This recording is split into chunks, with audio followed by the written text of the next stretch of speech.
good afternoon. It's Tuesday, August 17th, 2021 at 4:02 p.m. and I'm calling to order the Freetown Board of Selectmen meeting. We will be going to executive session and then returning back into open session. I will entertain a motion for us to go into executive session. Motion made. Second. Any discussion? All in favor? Aye. Aye. Selectman Grunwald, Aye. Selectman Zager, Yes. Selectman Matthews. Yes. All right, we're back in open session now. So first on the agenda today is interviewing candidates for the interim town administrator position. So we will be asking all 5 candidates the same 9 questions. We have a ranking sheet that we will then do all the rankings on and then give them to Luann to tabulate the results. So we will be making a decision at the next meeting, which is on Thursday the 19th. All right, first up, we have Deborah Petty. Hello, how are you today? Good Welcome. afternoon. We appreciate- Nice to meet all of you. Yep, we appreciate you applying and coming today. So we have these 9 questions. Just gonna kick it off. Just for a heads up, we plan on doing about 15 minutes per candidate, just to, Talk we're really not here fast. all night. I have no problem talking fast. I think you similar. All right, so our first question is, for your last 3 positions you were at, what and how and why did you leave those, and what are you doing now? So currently, I am not working. I left the town of Hanson, which was my prior position, just in June, due to my daughter is at the age of 13, and she's old enough to be home alone, but the commute back and forth was an hour each way with no traffic, so it wasn't gonna be, I didn't wanna be away from home for 11 hours during the day, so I left there. I was there for about 4 years. Prior to that, I'm a self-employed developer, building houses on the water. Probably I really started in '94. I took a break in practice law in between when the economy fell apart in '07. I went back to it in 2014 and was doing that right through 2019.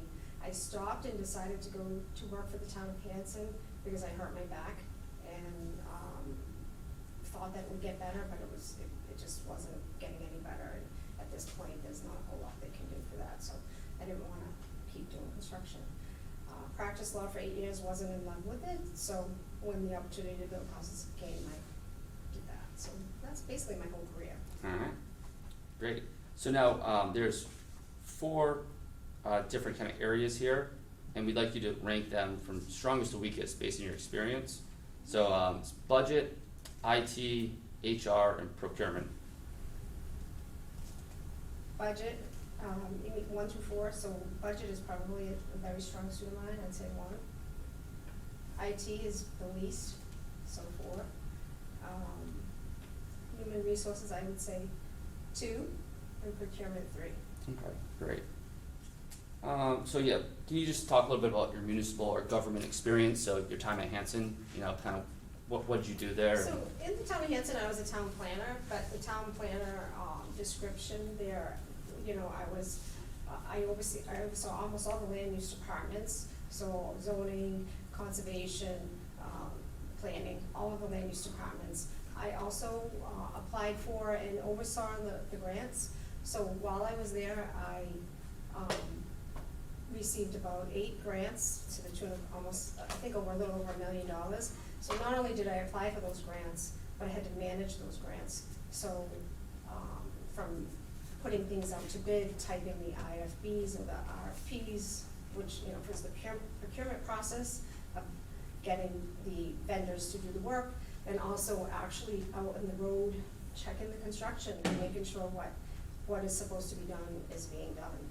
So I did a lot of grant work and a lot of oversight with that. We didn't have a highway director for quite some time, so I had to step in and oversee that as well. Some of the highway, procurement stuff with the highway and their piece of it and applying for the grants. And basically anything that anybody else couldn't get to. Okay, So. great. So can you talk a little bit about your leadership experience? So my leadership experience, obviously, I was self-employed. I ran a construction company. I had about 42 subcontractors at any given time. So I would have to manage all of them. And, you know, from all different backgrounds and different cultures, so there is a skill set that's involved in managing the different people. And then with the town also, because I oversaw all the boards, there, you know, I was responsible for all of my, about 4 admins underneath me, you know what I mean? 1 directly underneath me. I do have management experience pretty much with the self-employment work and running the construction company. Great, thank you. So, what in your past experience makes you a good fit for the town of Freetown, do you think? I think there's a couple of things. One is that I'm born and raised here. My dad was born and raised here, so I have a real good handle on the history of the town, which I think gives you one leg up. If you know all about the history and where we're at and what we need and how we need to move forward, I think that's helpful. I think the other piece of my background is that I have been both on the private sector and the public sector, right? So I have applied for permits in front of every single board within the town hall. I've been in front of the Board of Health. I've been in front of the Planning Board. I've been in front of the Conservation Commission. I understand what their role is as when I'm applying, but I also have supervised these same boards. So I understand from both sides of the table what it involves to be on a board or applying to the board. And I think that's just a well-rounded set of skill sets, you know, having, being a lawyer and having the municipal laws as well. I understand those, I understand the meeting law, I understand how you apply it. I think that my skill set is well-rounded, that really fits into this position at this time. For clarification, you just said that you supervise these boards? Well, like I was, you know, I had to oversee the boards in the town of Hanson. Exactly what that entails. So when they have an issue with like a land use issue, say they have a question, it was my job to answer their questions for them, make sure that they're posting their meetings correctly, that they're, you know, getting clarification of what they need if they have questions like, what are we allowed for a solar farm? We just had gotten an application for a solar farm on a 2-acre parcel. Doesn't fall under the large solar farm bylaw, so they were like, what do we do with this? So it would be my job just to make an opinion and say, look, this is my opinion based on our town bylaws of what I think you can and cannot do. I don't control the boards, they all, you know, the boards make their own decisions, but I would be advisory to them and sometimes go to a lot of the meetings so that they could ask me questions. Did that answer your question? Okay, so we'll move on here, thank you. So, can you describe your communication skills and how have you handled any difficult situations in the past? So I think difficult situations, I think whenever you look at any situation that has maybe gone awry, I think it always comes back to communication, right? Sometimes with emails these days or texts, we get lost. The communication gets sometimes astray, and so always when I think there's an issue, the first and foremost thing for me would be to sit with the person. Let's get face to face, let's have a discussion, let's make sure we really, you know, there is a discrepancy here. And I think the other thing is most people want to be heard, right? They really just want to be heard. If they are upset or angry, they want to be heard, and I mean really heard, and you need to validate that you're hearing them. And I think that's always the start of any resolution. Let's get together, let's have communication. I want to hear what you have to say. And then from there, you try to resolve it. And I always try to end with an action plan. Like if, you know, okay, I heard you, this is what we can and cannot do. Can't always fix everything, but let's stop by doing 1, 2, and 3. And we'll meet back in a week and see where we'll be.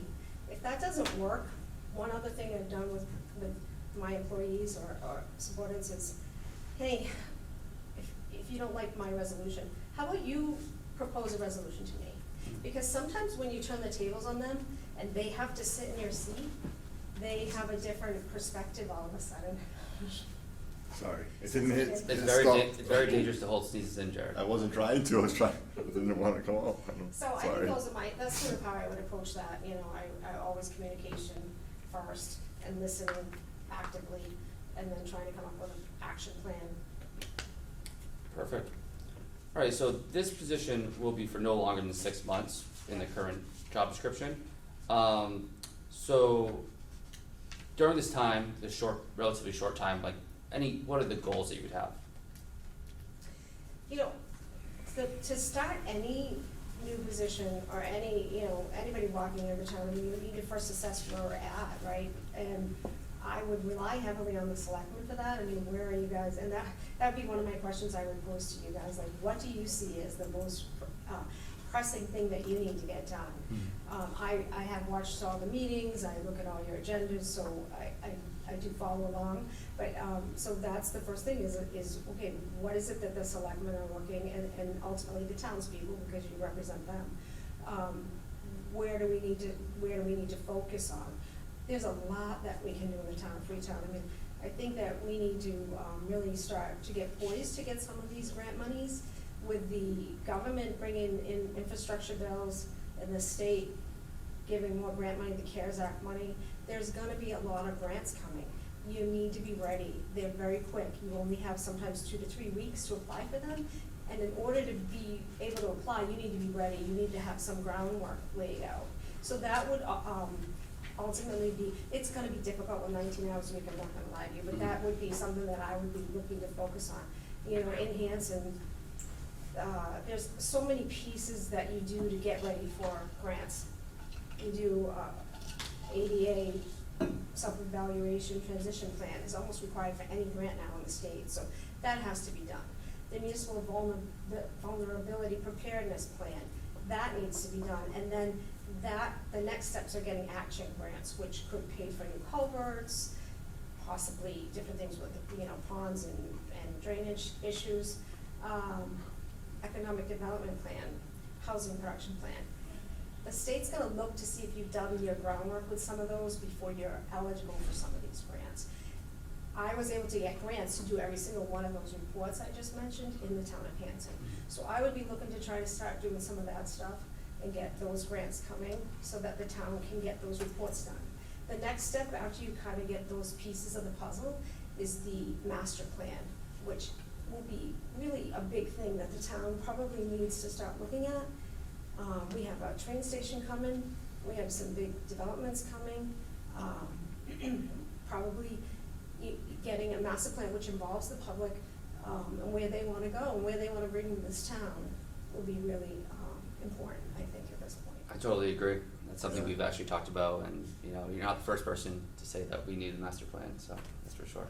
So I don't know if that answered your question, but that's where, there's a lot of day-to-day operations that take place with the town administrator, so how much of the grant stuff, but I would be certainly looking towards that. Great. Okay, so it's an interesting question. So tell us about the worst decision you've made on the job and how you corrected it, and also what was your best decision? Oh, that's a difficult one. Good question. Worst decision. I'd rather be on this side of the table. That's a tough question to answer. I don't know how, I can tell you. Yeah. Building a house, got a set of plans. I can tell you the house it is, but it's a duplex, and the short span from front, and then it gets a little complicated, but the short span from front to back is, say it's 36 feet, but left to right is 24, so I decided to change the direction of the floor joists to go a shorter span to save myself some money. So I ran them left to right and over across the center concrete foundation. So I did that. I get the deck all on, and I have my inspection, and Paul Bourgeois at the time comes and he goes, "Yeah, Deb." I said, "Yeah, I changed them. It's cheaper, right?" He's like, "Yeah, that isn't going to pass code for fire. Oh. So you need to now take a chainsaw and cut out the whole middle of that house and reframe it." So that was the worst decision I probably ever made, at least in business. I've made a lot of other ones probably in my personal life, but in business and work, that was the worst decision. It was an expensive decision, and I felt terrible. My father said, "It's all right, it's your Harvard education," because I spent probably $15,000 fixing that one hour. My best decision in work, I don't know that I have a best one. I don't know. That was the worst for sure. We always remember the bad ones. You know, I probably the best decision I had to say is when I was running my company, I hired an assistant who was fabulous, and, you know, she made me look good. Mhm. And that's the best decision, and I think that's true with any manager. You surround yourself with people that are good, and they make you look good. So that's probably the best decision I had, was I surrounded myself with competent people who Awesome. made me look good. All right, and so finally, do you have any questions for us? So that was my one question to you guys. I mean, what do you see as the biggest challenge facing Freetown in the short term? So, I think one of our biggest problems has been turnover recently, right, in town hall, so we wanna kinda have some stability there, right? And I think that having, someone, some management background, or someone who, understands the town, understands the culture of the town, I think would be really important to kind of hopefully, right that issue going on. Also, totally, like, a master plan is something we really need to, I don't even know where to start on that, but with the train's coming very soon, that's gonna really radically change things. Also, my personal kind of, project that I'm really interested in is extending the sewer line down Main Street. So I know we got some grant money potentially or we do have some grant money coming for that, but there's gonna be a lot of work to get that over the hump. So I guess those are kind of my big goals, I'm not sure. I am, one goal that always sticks out to me is, schooling, right? So vocational schools and everything that's gone on with that. So we went to Old Colony, now they're at BP, and there's been some issues back and forth with that. So trying to rectify that, to make sure that that happens, and then kind of to piggyback off what Trevor said, I do worry about the dynamic of the town changing. I'm okay with things growing, I like growth, but I want it to be controlled and to be smart, right? We don't want a lot of bad business in town. I want stuff that can service us as townspeople, as well as other people who pass through town, so. So I think what you mentioned too is like, we definitely have some crumbling buildings here. Our municipal buildings are in rough shape. Yes. So that's a big problem that we need to address, but Yeah. George, you? I would like to see some strong leadership from that office. Sounds good. Well, I appreciate that. I'm certainly up for the challenge and excited about the opportunity, and I appreciate you guys taking the time to interview me today. Thank you. Thank you, Debbie, very much, I appreciate it. Appreciate it, very nice meeting you. Yeah, I think we can follow up on any other questions. I think we're All good. right, perfect. Thank you.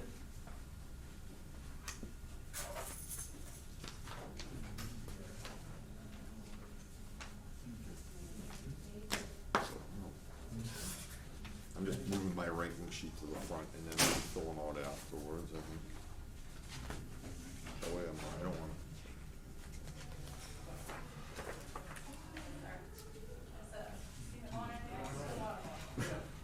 Remember what we talked about before, George? Yeah. How you doing? I'm well, how are you, sir? Great, Thanks, thanks. Jack. How are you? All right, next candidate, Jack Healey, how are you? I'm well, thank you. All right, so the way this is gonna work is we have 9 questions that we're gonna ask you. We're asking all the candidates the same questions. Sure. Then we have a ranking sheet where we're gonna tabulate our scores at the end and then make an offer in our next meeting. All right, so I'm gonna kick it off, I'll be asking the questions. All right, so, could you review your last 3 positions? Where, what, and how, and why did you leave those positions, and what are you doing these days? My situation is a little different than most, because after a stint of 25 years as town manager in Middleborough, I got to my retirement age, and my wife told me to get in the car on Saturday morning, and we didn't come back for 8 months. So. Were you kidnapped? Yeah. And so after retiring from Middleborough, and you have my resume, so you Yes. know most of the story. I just decided that I wanted to continue to work. So I have. I've worked in several different communities, as you can see, including Freetown for 3 years, and then moved to Westport for 3 years, and then was invited back to spend another 3 years here. So All right. I spent longer in the town administrator's chair in Freetown than anyone on the planet. So I guess that's. I don't know what that says about Freetown, but you're right. No, and I think it demonstrates that I'm capable of working very effectively with department heads to get the job done. All right, And that's about it. all right, great. So next question is, so I'm gonna have 4 areas. I Yeah. want you to rank kind of 1 through 4 of, on your strongest to weakest based on your experience and skill. So we have budget, IT, HR, and procurement.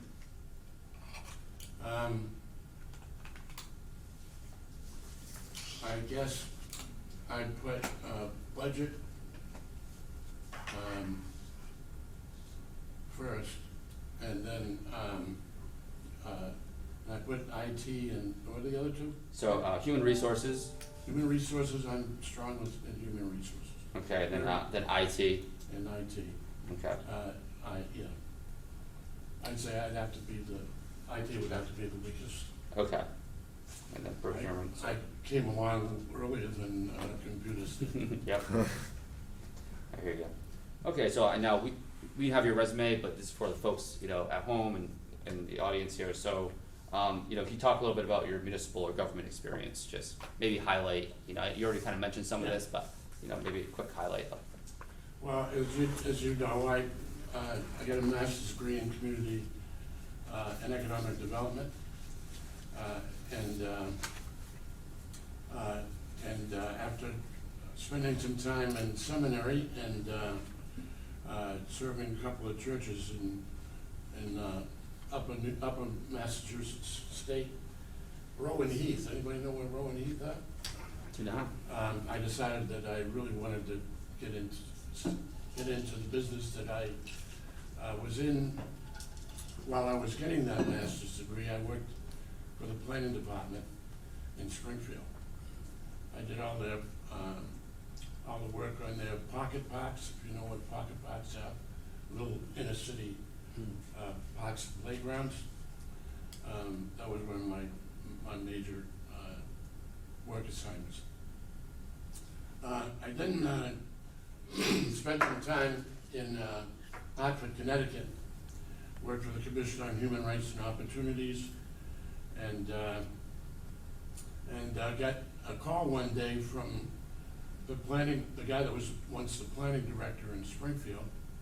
He'd become the executive director of Southeastern Regional Planning and Economic Development District in Taunton. And he asked me how I was doing and whether I was happy, and I said yes to both. And he said, "Oh, okay." And I got a call the next day from a friend that we have in common, saying that, "Hey, Bill offered you a job and you didn't take it." I said, "No, not really." He did call me and he asked me how I was doing, and if I was happy. I said I was. And so I called him back and said, "Hey, I didn't hear you offered me a job." And so he got it done the second time around. And I came to work for him. I became his planning director. Community organization and development is my thing. I decided to go into the town administrator position in Norton. Had an opportunity to do that. And from there, as you can see, I have spent most of my time, 25 years, in Millborough. Mm-hmm. Prior to that, I was in Wareham, and in Wareham, I was the community development director, and I built their 2 industrial parks with federal grants that I secured for the town.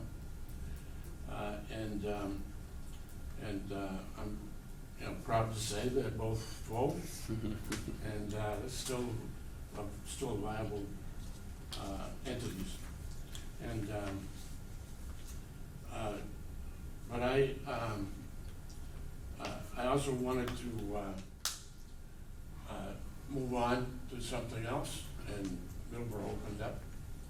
And I came to Middleborough in '85 and retired in 2002, Okay. 2007, I'm sorry. Yep. And so that's Alright. my story, and I'm sticking to it. Alright, alright, so can you talk a little bit about your leadership experience? My leadership experience. Yep. You're more or less forced into being a leader when you take on a position like town administrator. And if you can't cut it, then it's pretty obvious pretty quick. I pride myself on the relationships I've developed with department heads and employees that have worked for me or with me. Some of them work for you, and I'd be happy to have you talk to them and ask them how they experienced me over the 6 years that I've worked here already. So, what in your past experience makes you a good fit for Freetown?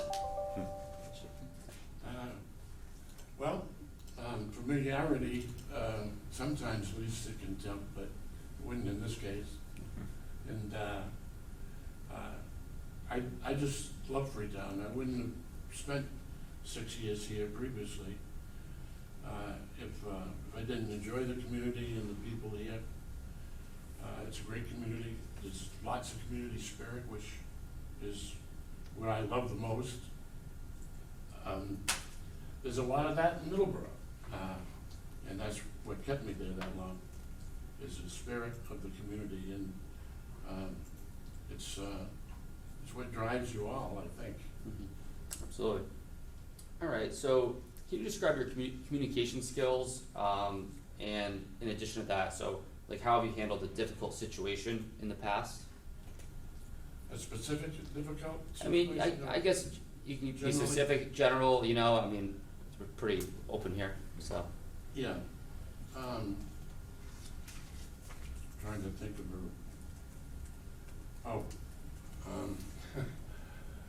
I hired the director of DPW once, and he didn't work out. And after 6 months of struggling to function effectively in the job, I had to terminate him. His fellow workers were a little bit concerned because he lived on the North Shore, and I offered to take him home. He wasn't very happy on the ride. But when we got there, we shook hands, and I think it was a successful closure of the relationship, and without a lot of blood being spilled. Right. So this position, as you know, is only for, is no longer than 6 months, you know, as we posted it. Yeah. So, you know, what kind of goals will you have during that kind of short time period? Well, my first goal would be to find out where you're at, where your needs are, what's changed since I was here last, where the holes are, where there's difficulties, and where things are going well. And I think for the most part, that shouldn't take too long. And then I guess it's gonna be time to talk to the three of you about what we all see as the primary items that need to have some attention. This is a team effort. This isn't a Jack Healey thing. Yep. This is the board working with me and all the department heads. I'm a team player. I'm not ignoring him. I'm just love what I do. And it turns out best when you work with other people that love it as much as you do. Absolutely. All right, so this is a tricky question, just heads Yeah. up, but it's so can you tell us about the worst decision you've made on the job and how you corrected it, and also what you think your best decision, if you could pinpoint one best decision you made in your career? It's a difficult one, so you can take a minute. Yeah. Worst decision. One curveball. Oh my.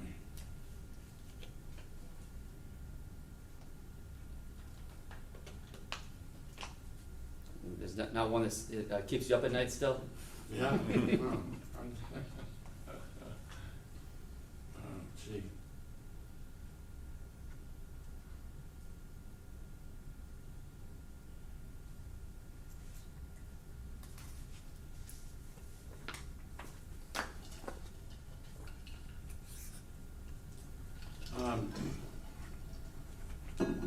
I think the gentleman I told you about earlier,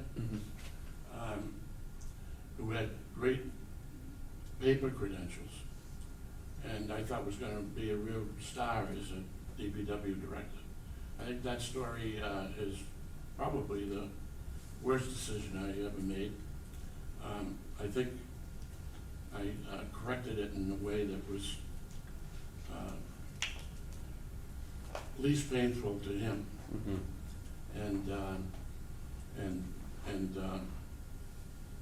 corrected my mistake in the process.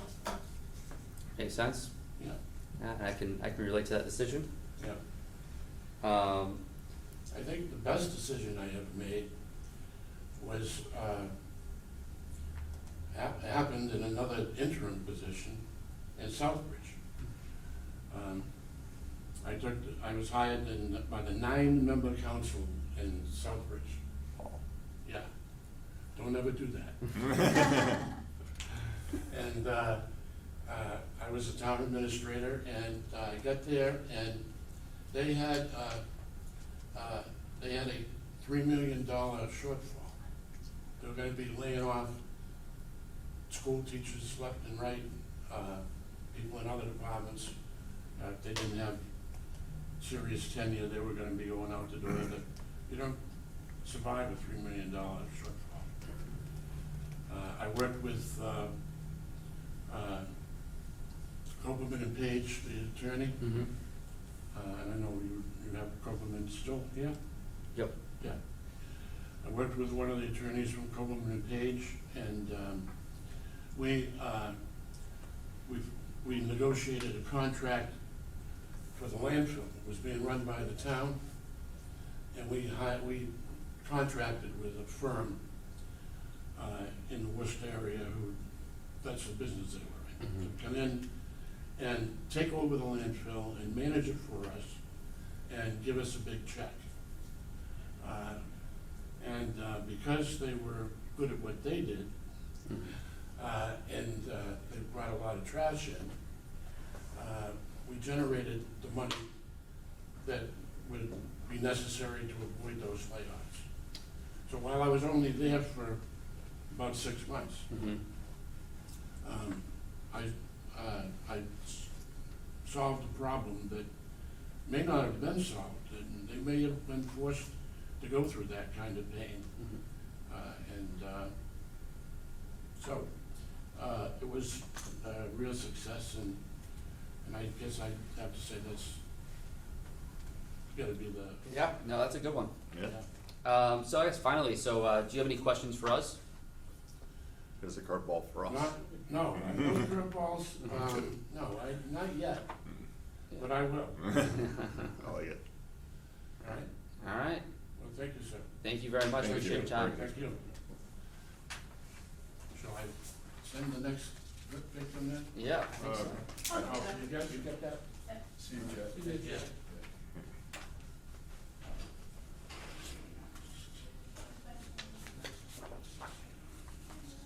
I hate when that happens. Like I felt like everything was I was gonna sneeze, and I turned around. Couldn't get it out. When I was gonna sneeze, I like turned around, so like I don't want to sneeze on it anymore. And then I turned around and it's gone. Hello, Tim. Hey, how's it going? Tim. Yes, please. So Tim, I know you know how this works. I do. So we're gonna ask you 9 questions. We have a all candidates are gonna ask the same questions. Okay. Then we have a ranking sheet, we're gonna tabulate the rankings and announce a candidate next meeting.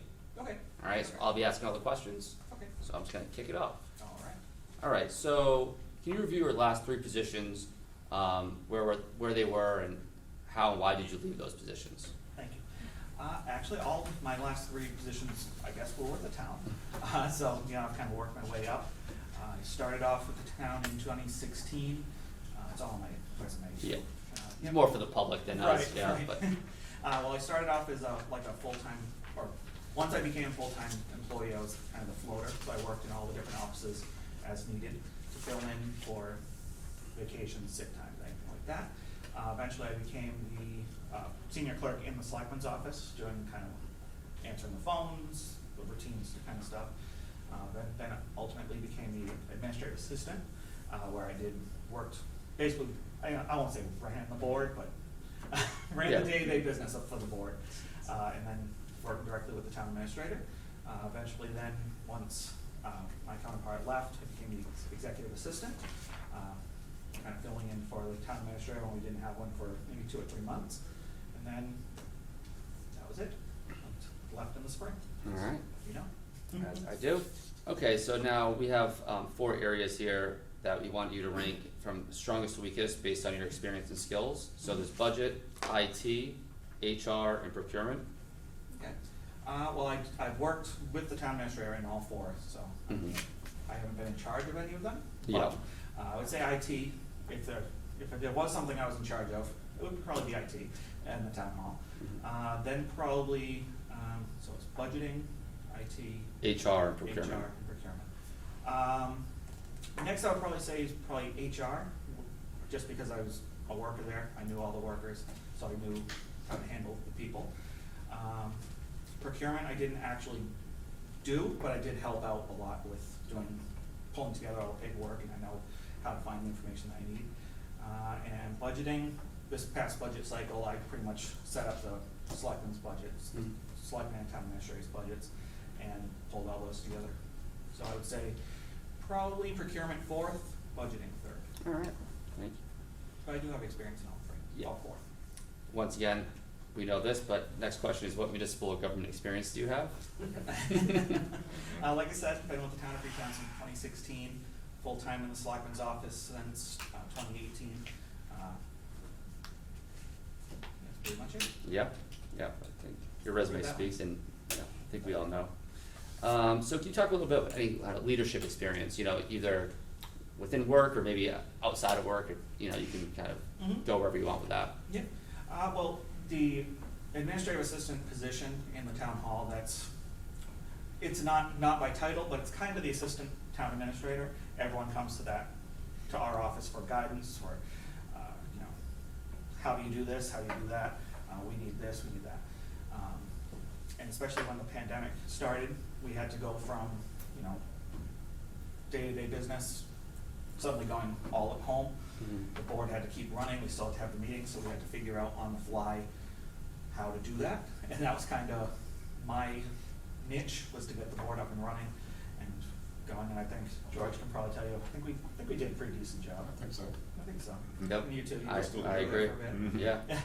Now, that was the Wild West, we had just Absolutely. figured it out on the fly, so that was. And to think, you got there, what, 3 months in? Yeah, I didn't have like an in-person meeting Yeah. for like, you know, after at least 3 Mhm. months or so. Yeah, exactly. Alright, great, so now another kind of silly question for you particularly, but what of your past experience makes you a good fit for the town of Freetown? Yep, so there's not really any, I don't wanna say issues, but issues or projects or anything that's happened in the town for the past, since 2018, that I didn't have a part in, that I didn't, or at the very least wasn't read into. So I can say that I won't need as much time. If I were to get the position, I wouldn't need so much time to catch up, because I know all the different, with the exception of the last 4 months. So I just need to catch up on that 4-month time. So I think that would be, especially for a short-term position like this one is, I think that would be an invaluable help for the board. Great. So can you talk a little bit about your communication skills and then with that, so how have you handled any difficult situations in the past?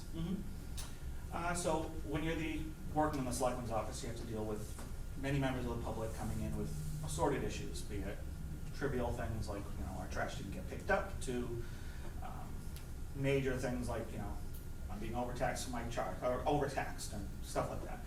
So, we had to deal with, you never know when that phone rings, you never know what's gonna be on the other end.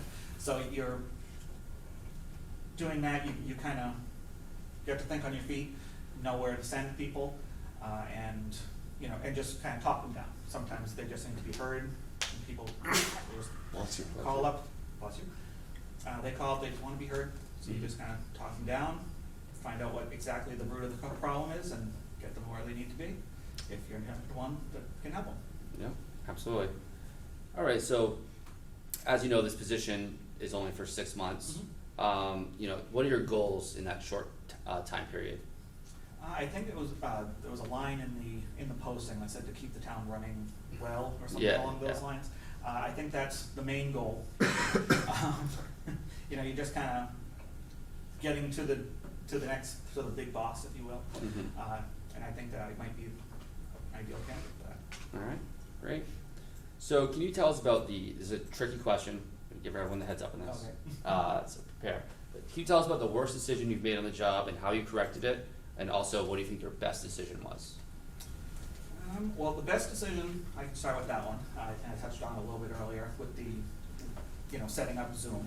And I think that while that was a necessary thing, ultimately everyone was using Zoom, so I can't really take credit for that. But being able to take Zoom and putting it in live streaming the meetings, I think that kept everyone in the town, all the taxpayers informed.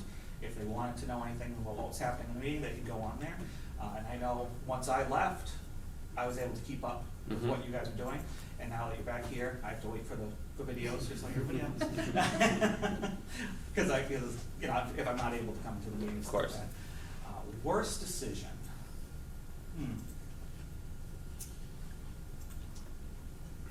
That You made one? one, right? I don't want to say that, but I'm sure there's some. Yeah, nothing's really popping up. Yeah, unfortunately, I got nothing. No, that's fine. All right, so finally, do you have any questions for us? I do have one. So what is the board's expectation of this position? Do you guys see it as more like a caretaker kind of thing that's, to get to the next town administrator? Or would you be viewing this person as the town administrator? Yeah, so I think we kind of maybe have slightly different views on that. Like, my personal view is, I think that, I do have some kind of goals, short-term goals that or at least to get started on long-term projects, right? And like a master plan type situation, also kind of, getting ready for the town, all the town meetings, things of that nature. I have my plan for the sewer, so we have some grants coming that we need to get the grant work going on that. Like, I think right now we do have the day-to-day kind of operations pretty well handled. So I think that, hopefully they'll be able to take off some of that responsibility to kind of lighten up the load on our current administrative staff, which are doing a great job, to be clear. But, it's just kind of, just generally kind of helping ease off a little bit of the current pressures, and also, get us started on some of these longer term goals. Now, we've discussed whether, going out and hiring, going have like a company, a headhunter company, to go get find that long-term position. I'm not closing the door on, if this person works out really well, trying to turn that into a longer-term position as well. I think if it's working great, there might not be a reason to do that, but we're gonna still, figure out all our options with that going forward. That's kind of my view on it. I think officially what this is an interim position, the way it's posted. And I think I would look at it that way. What it leads into would be over and above the actual position that's posted. Okay. Yeah, I'm sorry. Yeah, so I'm actually with both of them somewhat, what George said, I think that it is an interim position, and I wanna be able to have someone that's there, but I also do want someone, if someone has a strength, to be able to act upon it. I don't want them to think in their head, like, I just need to keep the boat afloat for the next 6 months. If you're in there and your strength is working on this, I want you to be able to do that because you can help bring the town forward, right? So why would I wanna limit someone based on the amount of time they have in the door, especially if they think they can get it done within the 6 months, so, you know, these two ladies over here get all the credit in the world for doing an outstanding job and taking care of us, so I would like to be able to get them some help and not have them show up at 6 AM. She was doing that when I was there too. I yelled at her a couple of times about it. But yeah. Yeah, so any other questions, or? I think that's it, that's all I got. All right, Tim, thank you very much, appreciate your time. Thank you. Thank you, for your Tim. time as well. Thank you, For your Tim. consideration. Nice to see everybody. And nice to you as well. And all of you as well. Did I know everybody? Yeah. Look at faces. Thank you.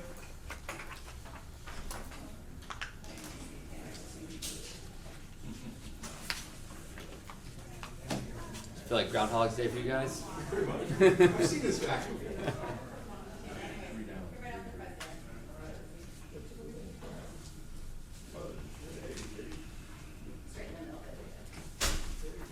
Another familiar How you face. doing? David, How's it hello. going? Good to see you. See you as well. Reserved, So, we're asking all the candidates the same 9 questions. Okay. We're gonna, you know how this works. You've been part of this. Yeah. Then we're gonna have the, a ranking sheet, which will then be tabulated after this, and we'll make our final decision, at the next meeting.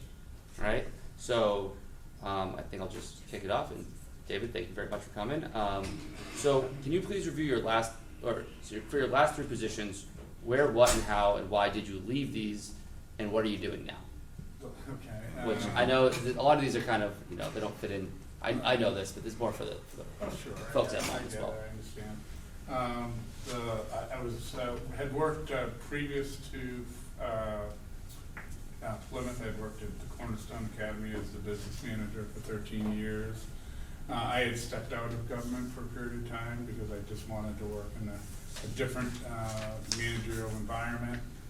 And I saw a position open in Plymouth for a community development director. I applied for that, and I got it. And as soon as I got in, there was talk about eliminating the program that I was working in. So I was like 6 or 7 months in, and they were talking about getting rid of the HUD program that I was administering. It was in affordable housing and community development.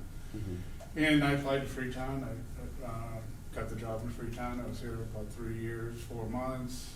I feel like I'm qualified for it. I left because I retired, and I think my knowledge of the community, my knowledge of the people, and the projects that we have still ongoing, and I'm familiar with them, is an asset, and that I could hit the ground running if I was selected. Alright, great. So now I'm gonna rank these 4, or tell you 4 areas. Please rank them and, based on strongest to weakest, based on your experience and skills. All right. Alright, so we have budget, IT, HR, and procurement. I'll start with the last procurement. I'm a certified procurement officer. I've been certified by the state. I believe that it's a program that requires you to attend 3 different components of procurement law and get a passing grade. The 3-day programs. IT, I think I'm very knowledgeable. That's one of my. I would consider procurement IT strong point, because I have an interest in technology. I'm technocentric. In fact, I prepared and put, with help from Gene Fox's son-in-law, we put up the website for the food pantry. So, that kind of thing. I'm familiar with Word, Excel, all kinds of programs in terms of, municipal software programs that I've used over the years. I actually like technology. In fact, when I was here, everything that I took in terms of notes was done on my iPad, which automatically loaded into the cloud. So if somebody asked me a question about a meeting I was at, you know, April 15, 2016, and I could actually go keyword it in and find out, you know, that set of notes. Mm-hmm. Budget, I think, you know, working with the help of Kim Fields, we actually worked together very closely to prepare the budget. It was essentially my budget, but Kim, you know, took an active role in terms of helping me, you know, actually we met with all the department heads together, and we basically together we put together the budget. So I feel like my skills there in financial management in general, in terms of, you know, making projects work. You know, we've had a number of projects over the years that required, you know, managing this building, reviewing all of our positions for the building. This room, I, you know, had gone from seeing it as a two-dimensional, you know, piece of paper to literally watching the building go up. This room is kind of impressive. I love this room. I'm so happy we have this. Yeah. It really is nice. And there's one HR was a lot. HR, probably not my strongest. Yeah. You know, I am, you know, knowledgeable of human resources. We have had over the years, you know, prior to my getting here, situations where we've had difficulty filling positions, and I've expressed my concerns about that, and I believe that one of the reasons is that we, in some ways, we're not competitive with salaries, and I think that that's been one of the things that sort of worked against us in terms of, you know, getting people that are gonna come in and actually be able to do the job and stay. And that's a critical piece. And I've always believed in team building. I've always had an open door. You know, a lot of the job itself is having, you know, the door open so that if a resident comes in, there are customers. I always, you know, George is familiar with this, that you know, anybody that comes in, you know, gets my attention. You know, I'm not gonna turn anybody away. And the same thing with the department heads. You know, I held department head meetings fairly regularly, every 4 to 6 weeks. We, you know, a lot of the times it was topics that were of interest to the individual department heads. But one of the important pieces of that is that I always allowed for a period where we could all act in almost like a forum, where if there were common problems that existed interdepartmentally, we were able to talk amongst ourselves and say, all right, if we're gonna close, for example, when we were working on the South Main Street Bridge, there was a lot of discussion about whether we should close the bridge down, whether we should open just up one lane. There was a lot of discussion about doing the bridge with the barge versus, you know, other ways of doing it. We discussed that internally, how if we did close down the bridge, and we did limit it to one lane, what kind of impacts would that have on the fire department in terms of public safety, and the police department, and ambulance and EMT services? So, you know, those kind of things we were able to work out through department head meetings, and just using that as an opportunity to get everybody together and talk and be able to communicate with each other their concerns about what was going on. And we did have up until COVID, we did have a program where, you know, we celebrated birthdays, and, you know, that sort of went away when we could all get together, you know, in one room. And we used to have a cookout up here at the Council on Aging, a cookout at the Town Hall. You know, there was team building in that part of it also. Absolutely, yep. All right, so I think you kind of touched on a lot of this, but maybe just quickly, you know, your municipal and government experience, which we obviously know, but got to ask everyone the same questions. So. All right, sure. Yeah. No, I have 24 years as a municipal manager. I've served in several communities: Oxbridge, Carlisle, Bolton, Millbury. Some very unique communities in terms of, you know, their affluence, like Bolton and Carlisle, where their objectives and what they wanted in terms of business and attracting business and things like that. We're different from like a community like Millbury, where we were right next to Worcester, and it was, you know, sort of a blue collar working class type of community, and they wanted business. They were working actively to attract business. And in Freetown, from the perspective of, you know, it's a good blend. It's an affluent community from the perspective of housing and people having good jobs. but you still are next to two, Fall River and New Bedford, and, you want industry, you want business, and it's just, a way to try to find good businesses, and I know that, we have an economic development commission, the chair of the is behind me here. They're working to bring industry and business into the town. So. Yeah. All right, so, can you talk a little bit like your leadership experience? Well, like I said, previously, I have an open door policy. I'm not I'm not a, bang the table kind of guy. When I have to have discussions with people, I usually, bring them into the office and we talk, and I work closely with the board to let them know in terms of what's happening. I give you my report every, other week or week, and you see exactly what it is that I'm doing, I believe that I have a good leadership style, because it's not my job to actually do. I know I forwarded a list of some of the things that I did while I was here in Freetown, and if you look at that list was the things that I did myself. That list was the things as a manager I was able to do through the help of others, but help them in terms of keeping them on task so that we got accomplished what needed to be accomplished. I'm able to delegate. I'm not if you don't do it, I'm going to do it myself kind of guy. Yep, I hear you. So this obviously kind of an obvious one for you, but what do your past experiences make you a good fit for Freetown? I feel that I like Freetown. I've enjoyed my time here. I think I retired prematurely, personally. In retrospect, I probably would have, stayed on. I was always under the impression that retirement, everybody I talked to when they were retired, they say, oh, you're going to be so busy that you're not. I work harder now than I worked when I was working, and that is not the truth. It is really, the days are long. I feel like, that I have a lot to offer. I still have a skill set that's, I think pretty darn good. I love working with people. I love working on projects.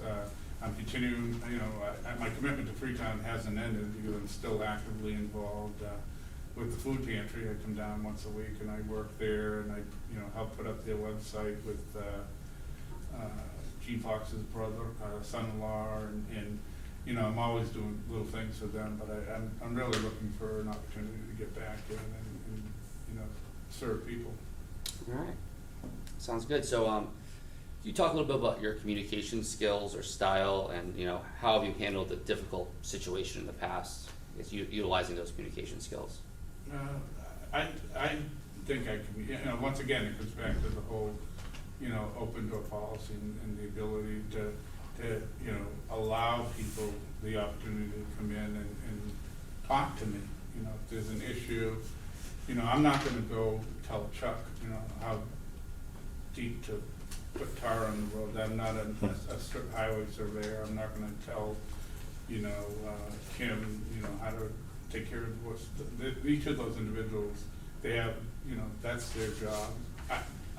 The way things happen is they, I'm a resource to them. Mm-hmm. If there's something, with human resources, there's something with a procurement, if there's something with establishing a policy, I'm there as a resource for them to help them accomplish what it is that they need to do. And I've often used the analogy of like a baseball coach. You have lots of baseball coaches that never actually played, professional baseball or any baseball, Mm-hmm. and they go out, and the key for a coach is not to know how to play every position; it's how to utilize the people we have to make a team that actually can win. Mm-hmm. And you don't have to know every single position; you just have to know who's the best in that position and how to make them do better at the job that they're doing. Yeah, that makes a lot of sense. So, this position will be no longer than 6 months. What are your goals during that relatively short time period? Well, I guess I'd turn that question back to you in terms of what, when I left, there were certain projects. Mhm. Obviously getting the budget together and working with Kim to do that would be one of the principal goals. And other things that are happening in town in terms of the outstanding litigation that's before the town, and any other projects that might have developed, since December when I left. Mhm. I don't know if there's something that's pressing, that would require, a specific, task or skill or Yeah. ability that I don't have. Over the course of 25 years, and in fact, I was talking to Jack Healey on the way up. They know Jack, I know Jack for a long time. Mhm. And, we were talking about how long we've been in the field and all the things that we've done. And I said to him, there's not too much that I haven't experienced in town government. And one of those things is that, if I haven't experienced it, I still have a network of people that are resources to me. I could, back in the day, I would call Jack, I'd call Brian Noble, I'd call different, town administrators that are still, that were in the past, that still are. There's always a solution to a problem out there that from other town administrators that have handled similar problems, and that's where you reach out to them, have that network that I can do that, and there's no need to reinvent the wheel for every single thing that we do. I hear you. All right, so this is a difficult question, so heads up. So tell us about the worst decision you've ever made on the job and how you corrected it, and also the best decision you think you ever made on the job. And it can be not from Freetown particular, or just kind of, any kind of just, That is a tough question. I know. Actually, I like it though. worst decision. We got some interesting answers already, so it's pretty. Boy. Is there any of them that keep you up at night still? No. I go to bed, I sleep very soundly. That's good. I think I've made a lot of good decisions. I've in different communities, I've done certain projects that have benefited people. In, for example, in Uxbridge, there was a mill complex, and there was a bridge that went over a river that allowed the companies at the mill to transport their products in the deep at the highway department, Mass State Highway Department, I don't know if it's Public Works. They came in, raided the bridge, said the bridge couldn't allow trucks to go over anymore. And all of a sudden, we had like literally hundreds of people that would lose their jobs because they couldn't get the product. They had no way to get the products over the bridge to get it, to get them distributed. And I worked with the DPW superintendent, and we were able to acquire through a emergency state grant $100,000 for Bailey Bridge, which is a temporary structure that ended up being, this one by my house that's been up for 10 years. Yeah. So they can Temporary. be not so temporary. And, we were able to get, that money and get the, that's, once again, it wasn't me that did it, it was a team effort between myself, the DPW, the state legislators, the Congressman Early's office at the time to help us get the money to do that from the state. So, and worst decision, I hate to say it, but Retiring too early? retiring too. All right, so that wraps up normal questions. So do you have any questions for us? Nope, like I said, I'm aware that it's a temporary thing for 6 months. I am willing to make the commitment to that in terms of, not only in terms of the hours, as I said in my letter, I'm always available, by text, by phone, video call, however you wanna get in touch with me, and I'm not afraid to jump in the car on a Thursday afternoon, even though I'm not working, to come down and for a meeting or talk to, somebody, or get on the phone to solve a problem that might have come up when I'm not here. I think one of the things I do think is important is that I think for the next round of interviewers for candidates for town administrator, I do think that you should hire a company Yeah. to help you with that. Yeah, I think that's a path to think about that. The thing is that during the last round, you had a number of qualified candidates, and it started to screen down.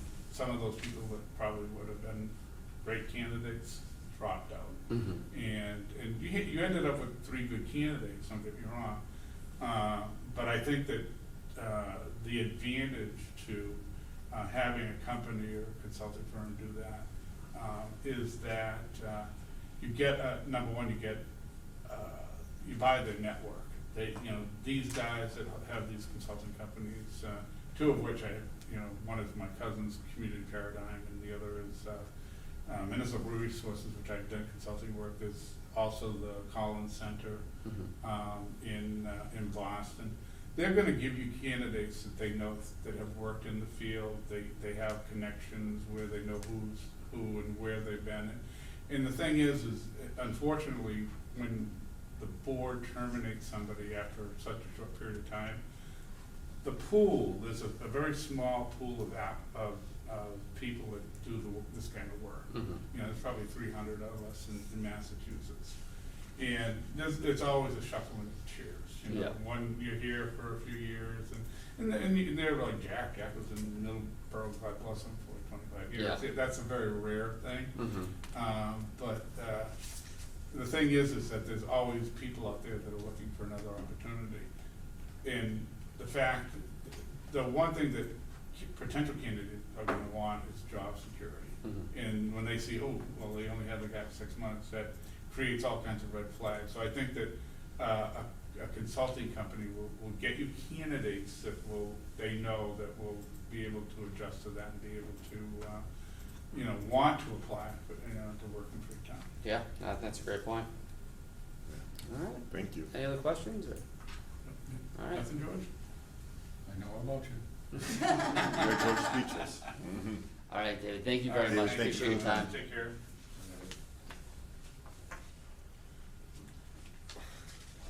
Quick stretch.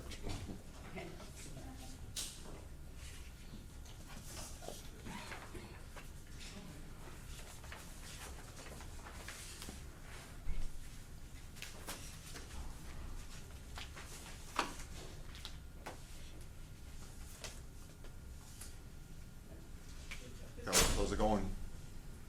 Crowded. How are you doing today? Good. Great, how are you? Not too bad. How is everybody doing? Excellent. Hey, camera? Yeah. All right, Cos, appreciate you applying and coming here to interview. So the way this is gonna work is, so we have 9 questions. Okay. Everyone gets the same questions. We then have a ranking system. We're gonna then give our results to Luann. She'll tabulate the results, and then we're gonna select a candidate at the next meeting. Fantastic. All right? So I'm gonna kick it off. So can you review your last 3 positions, where they were and how and why'd you leave these positions, and what are you doing now? Sure. So the question is, last 2 positions, where am I with those 2 positions in the past? So my most current position is I work for the federal government. I am a security contracting officer for the United States Navy down at the Naval Base. I've been there since 2011, so going on 10 years now. And prior to that, I'm still there. I have now left. I'm fully employed. I hold a top secret clearance, and I've had a great career there. And that career is what made me apply for this position, because I'm essentially doing that at a slightly smaller scale, but everything that you folks put out there for an application is pretty much what I do day in, day out. Okay. Prior to that, I was a U.S. Marine, served my Thank you country for your honorably, service. Thank you for your retired from the service. service. And prior to that, I was a flight attendant. I was an in-flight director for Transparent Airlines. I helped hire and train flight attendants, and we were the first flight attendants working with the federal government, establishing the Department of Homeland Security airport terminals for security and TSA. So right after 9/11. So the past 20 so years, I've been working on the federal side, working and giving back. All right, great, thank you. So I'm gonna give you 4 areas, and I'm gonna ask you to rank them from strongest to weakest. So there's budget, creating a budget, IT, human resources, and procurement. Okay. So 4 being the lowest, or? 4 being lowest, 1 being the You want me strongest. to rank my strength to weaknesses, correct? Yeah. Well, I think budget-wise, writing and creating budgets and following it through from the procurement process, to me, procurement and budget is really one and the same. You really have to figure out what your budget is prior to going to procurement, making sure there are funds available and moving forward with that. So I would think those 1 and 2, budget and procurement, would be 1 and 2. IT, I believe, if you're not in IT these days, in cybersecurity, which is big in the federal world, working for security in the IT world, I would rank that as number 3. And 4, I would say HR. That's a dynamic field. It's always like an EEO, from equal employment, obviously, to working with people, and that's my degree in social science. Yeah. So getting people to get buy-in, stakeholder buy-in, that goes back to the procurement and the budgets. So you can say whatever you want, but if you don't have the people working with you on the same page, it's very hard to pass something like that, a budget or a procurement package, especially for a town. Especially with a lot of different opinions coming from not just people behind me, but everybody that's in the whole town. Everyone has their say, and want to make sure that they're giving back to the community. So 1, 2, 3, and 4. That's how I'd rate them. All right, thank you. So can you talk a little bit about your municipal or government experience? Just kind of highlight maybe talk about your day-to-day, or just highlight kind of what you did. Sure. My day-to-day, hope you have a few minutes. It's essentially everything wrapped into a chaotic week, to be honest with you. So my day-to-day, my primary goal functions is a security officer. And as in a way of moonlight, but collateral duty is my procurement and contracting officer representative side. So on my day-to-day, I go from researching policies and procedures and then presenting it to thousands of people per month on a training platform, face-to-face, creating online videos, creating PowerPoints for thousands of people, not just here at Newport Naval Base, but also detachments across the east coast of the United States, to include the Bahamas, which we have security cognizance over. That's part of my day. Then it turns into going back to budgeting and procurement. Every day I do everything from command infrastructure projects, or the town calls capital improvements. So I write from researching grants, writing grants, putting them out there. Fed Biz Ops, which is a way we put solicitations out on the street, people to bid, multiple bids, of course, like the town does. Writing the contracts themselves. Stakeholder meetings, a lot of meetings in my world, making sure there's buy-in from everybody involved to do with contracts, to do with procurement, big security, not just us, but again, throughout the East Coast. And then people. It's really talking with people all day, every single day, whether it's HR professionals where we're going to put a hiring on the streets, to getting the questions like you folks are doing here, to getting a sense of what we're looking for in that individual or in that group. Again, that's Tuesday. Wednesday, Thursday, Friday really is more of the same. It's I hate to say it's copy and paste, but in the federal world, I'm assuming like the local world, the local government, there's a lot of meetings involved, a lot of stakeholder meetings, there's a lot of back and forth, let's figure out making sure it's the best use of the government dollar, best use of taxpayers' dollars, making sure that everyone's getting, not everything, but a little piece of everything, make sure that they have their voices are heard. And that's essentially what the federal government is doing at my end, to make sure that we're being responsible with our day-to-day lives. And that translates to 8,000 people that we have falling under us. Great. So you talk a little bit about your leadership experience? Yes. Leadership. Well, I mentioned I was a U.S. Marine. Yeah. So I led by example. And that's the one thing I can honestly say, that being a non-commissioned officer for the United States Marine Corps, never had any blemishes on my record, and that's leading by example. I would not ask you to do something I would not do myself first. All right? And I often speak with positivity and an attitude, but I wouldn't do that to talk down to anybody. I do that to express to you that you can be confident in me, that you can look at me and hear my words and know that those words mean something. And that's leadership. That at the end of the day, when you shut those doors, the person I left or the person coming in has your respect. And that's what I bring as leadership. All right. So what in your past experience do you think makes you a good fit for the town of Freetown? Town of Freetown. Well, it's my home. It's funny you asked that question, because my wife asked me that question before I came in. She goes, Carlos, why are you leaving your cushy job to work for the town? Right? And I'm gonna It's a give fair her, question. Fair yeah, question. I mean, you know, I've been there for so long, and I'm tenured, and here's what I told her, and I'm gonna tell you, because it applies the same way. This is my town. This is my home. Outside of work, I coach baseball, I help direct the league, I volunteer at the food bank, I volunteer at the schools. And the reason I do that is not because I have 1,000,000 hours per week, it's because I love my town. I love the people that I work with, I see and talk to every single day. All right? And if you want someone that's gonna represent your town in the most positive way, every single day with the head up, squared away, I'm your guy. And that's what I told my wife. It's not because I'm looking for the money, because I'm not looking for that. Yes, you guys are my community. You're also my neighbors. And I treat my neighbors very well. Love it.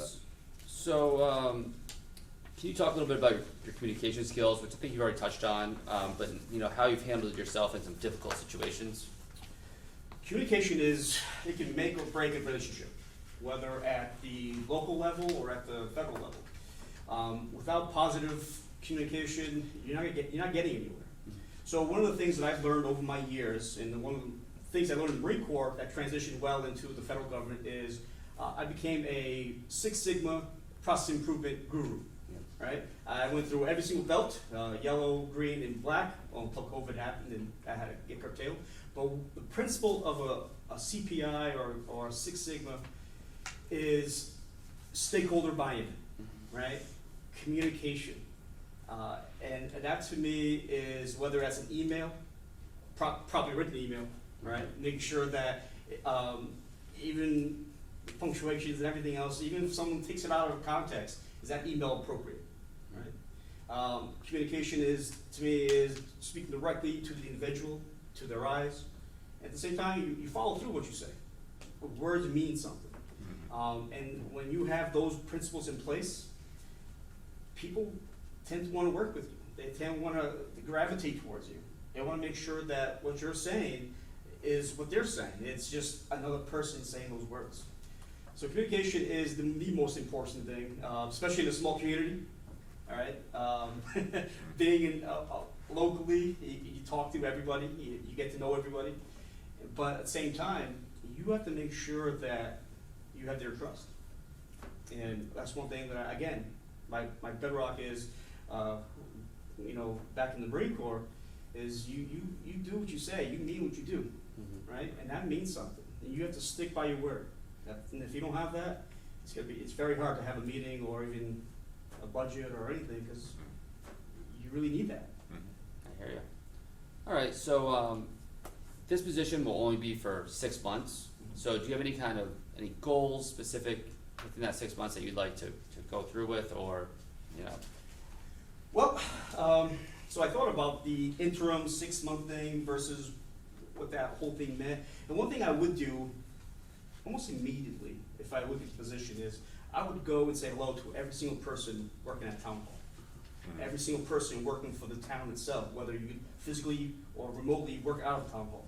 I mean, the highway departments, the different committees, and sit down on those, get their take on everything going on. Introduce myself. The one thing I would love to do is go into every single department and learn what they do every single day in, day out. Because to me, continuity of operations is the number one thing that I would bring to the local government. Because people like to go on vacations, they like to retire, all right? And then instead of having to do interviews every single, 6 months, a year, whatever the case may be, knowing a little piece by piece of every single person's job will make town hall run, in my opinion, probably a little bit more efficiently. Yeah. I give credit to everyone that works there. It's not an easy position, right, dealing with the public. But within that first 6 months, I would learn every little piece I could. And that's the most important thing. That way, someone can go on vacation, it's okay. Someone will be there to cover it, whether it be taxes, assessors, who knows what else. But that's important to me. All right, great. So this is a tricky question, just heads up. So can you tell us about the worst decision that you've made on the job and how you corrected it? And what's the best decision you've made on the job? Oof. How long's the video? Well, I would love to say that I've been perfect in my 20-some years in the federal government. Fact of the matter is, I haven't. Right? You have to learn from somewhere. Right? So I look at when I was in the Marine Corps. Use that right from the beginning of my federal experience. As a U.S. Marine, I was deployed overseas, and unfortunately, I had a couple of bad days that brought me back home in a not so great way.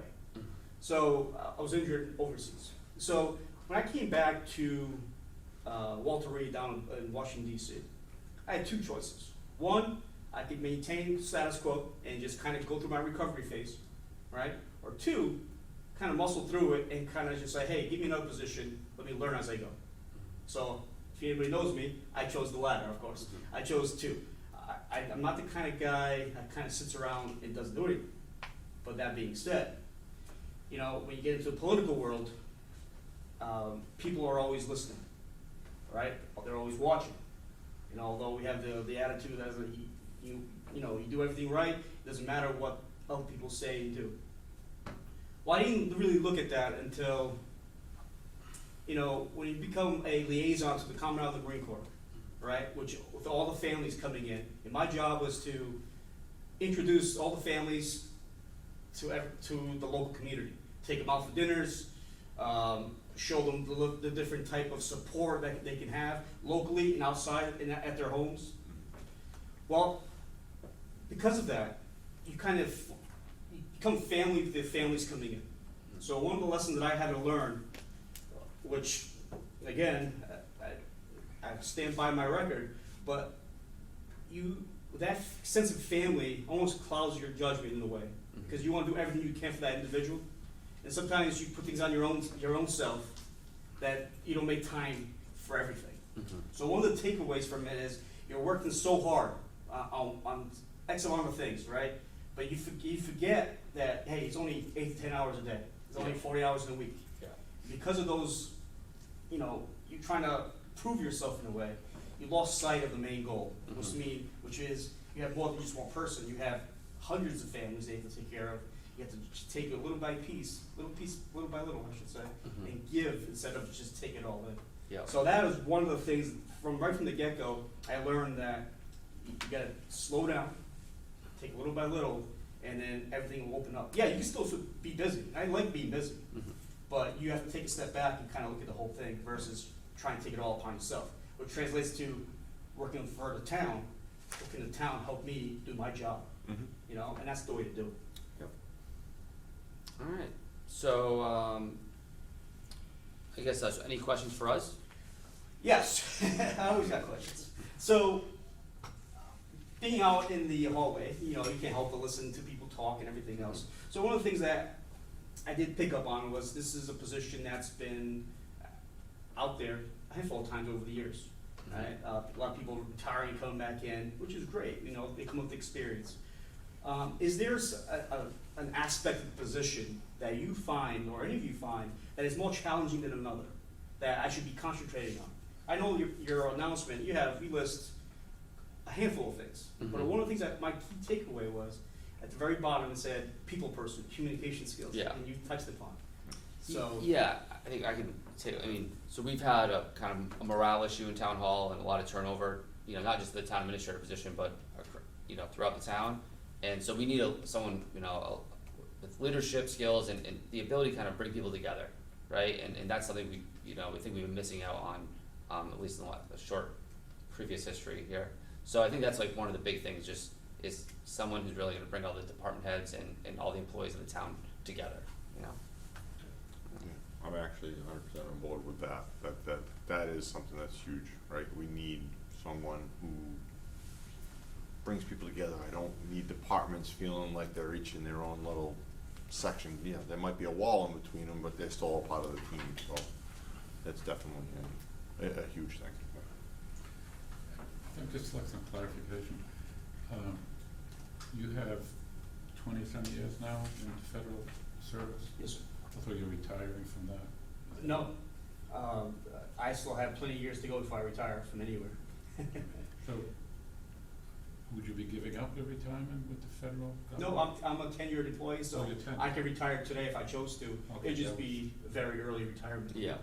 Okay, Yeah. So- that's what I wanted to be clear, because this is a 6-month position, Mm. so you do understand that? Yes, sir.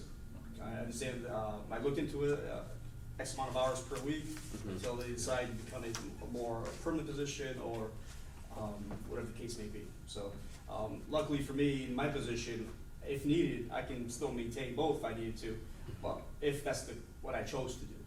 Again, like I said, like my wife asked me, why leave, and then kinda go into a position that you don't know all the players. The work, I have no problem with that, that's simple enough, that's just, being myself. Mhm. But again, it's a sense of community. It's, I know I can give to the community. Yep. And I wouldn't be wasting your time if I didn't think so. Thank you. All right, I think we're good. Yeah, I think so. All right, well, thank you very much.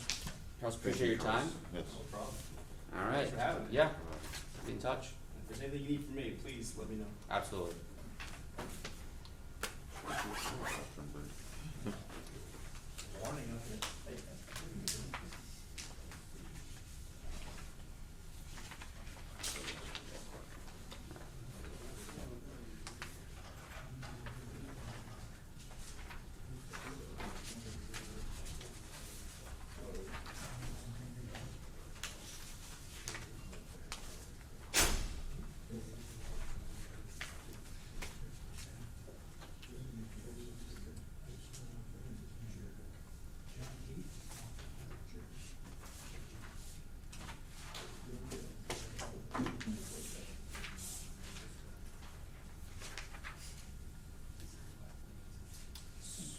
So I think, I'm gonna go to recess real quick, to go to the bathroom. Does that work for everybody?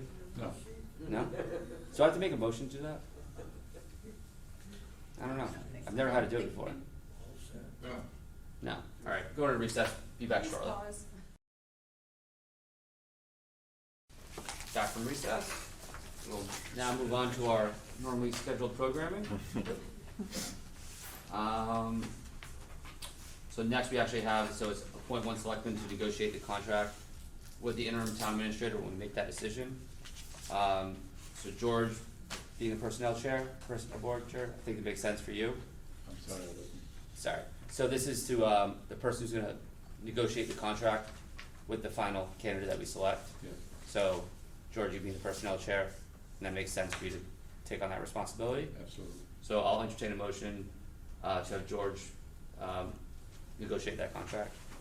Motion made. Second. All in favor? Aye. Aye. Aye. Right, so now we have approval for the meeting minutes for 7:13, 7:19, 7:28, and 8:2. So I'll entertain a motion to approve those minutes. Motion made. Second. Any discussion? All in favor? Aye. Aye. Aye. Alright, so now, this is discussion on the town of Freetown acquiring the pump station, Tisdale Pond Dam and water line located on 0 Elm Street in Asonet from Churchill and Banks for $1. So I think we have some folks here to discuss this. What was specifically your question? I know we've discussed it in the past. Yeah, so there was some specific questions that our attorneys had regarding this. I have a little bit of a list that was sent to me. One, is it for the entire 4.5 acre property? And it says yes. That includes where the parking lot is, the dam itself. That all encompasses 4 acres. Is there also a water withdrawal, take up to 200 gallons that has expired? I don't see the need for the town to need that anymore anyway. And 200 gallons a day isn't very much, so certainly wouldn't help you. You're allowed up to 100,000 gallons a day, fairly easy, so to get a water withdrawal permit, if you ever decided you need it in the future, would not be a real big deal. It will take some time, but I don't see that would be any problem. And I don't see the need in the future for the town to ever have to put that pump station back together or need it. Great.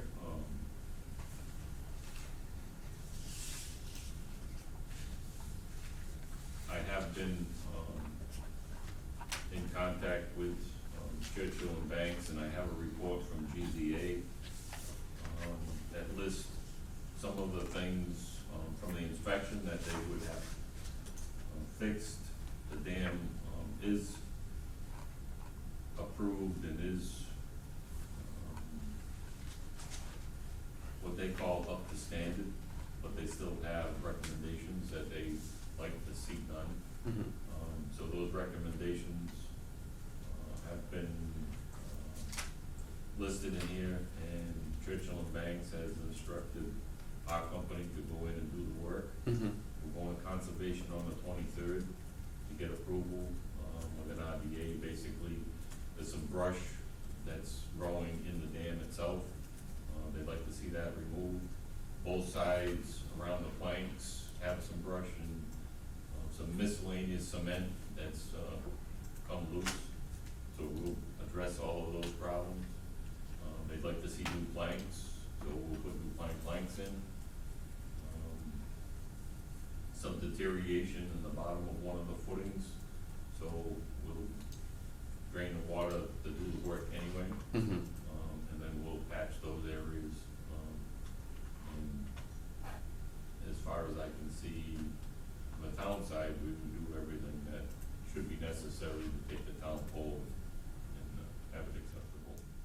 What do you think the timeline is to get all that work done, once, Once I go to conservation, it'd be within 30 days, we'd have everything done. great, The longest thing would be how long it takes to drop the water out. We pull a plank a day, basically. If we get a real heavy storm and the water is up over the planks, it may be 2 days between pulling planks, but, we basically have to drain the upper side. But you can't pick a better time of the year than in August, early September to do that, so I would say 30 days, we would have it all done. all right, perfect. And, you have questions, George? Yeah, I mean, for people listening, could you just explain to us the advantage of taking this over? Sure. As being on the Economic Development Committee for a while, working on both water and sewer in this town, most of my life working here, we put that main in when I was still in college and around Algonquin Gas. Have a lot of knowledge of what's in the ground. This water main is gonna serve two purposes. One, it goes from the pump station to the other side of Elm Street Bridge through the water. So it's gonna give the town, if they ever need a way to get their potable water to the other side of Elm Street Bridge, they could tie these two mains together, chlorinate it, and now have water on the other side of the bridge. The rest of the main, I believe the cost of the sewer just under the Mass Highway Route 24 bridge was between $3,000 to $4,000. You're now gonna have Million. Million, 3 to 4 million. This is gonna give you a 12-inch sleeve to slide a sewer force main through, with very minimal cost. It might cost you $100,000 to do what would be permits through Mass Highway, for road openings, plus all the work. So that's a huge advantage. I see the section between the Four Corners and maybe the plazas also as a nice sleeve for the sewer. That would help get sewer from the town hall all the way up to the plazas. At some point, there would be a pump station along with the Four Corners, but you may not need a gravity sewer in that location, because I don't believe most homeowners are gonna tie into sewer right away. Until they have to, right, until the septic They're not gonna, fails. yeah, they're not gonna wanna pay a water bill, a sewer bill, and add something that they already have. Yeah, So I don't see a lot of tie-ins right off the bat. There are gonna be people that need to, but at that point, we'll figure out ways, or the town will figure out ways to get homeowners that they can tie into it, whether they go down to the pump station through a gravity system at some point, or they tie into the enforcement. So for those areas, I think it's a big asset to the town to obtain the water line. And I think that's the whole gist of this whole thing, is be able to get that existing water main. The dam, is a pretty big historical area, and it'd certainly be nice for the town to control that.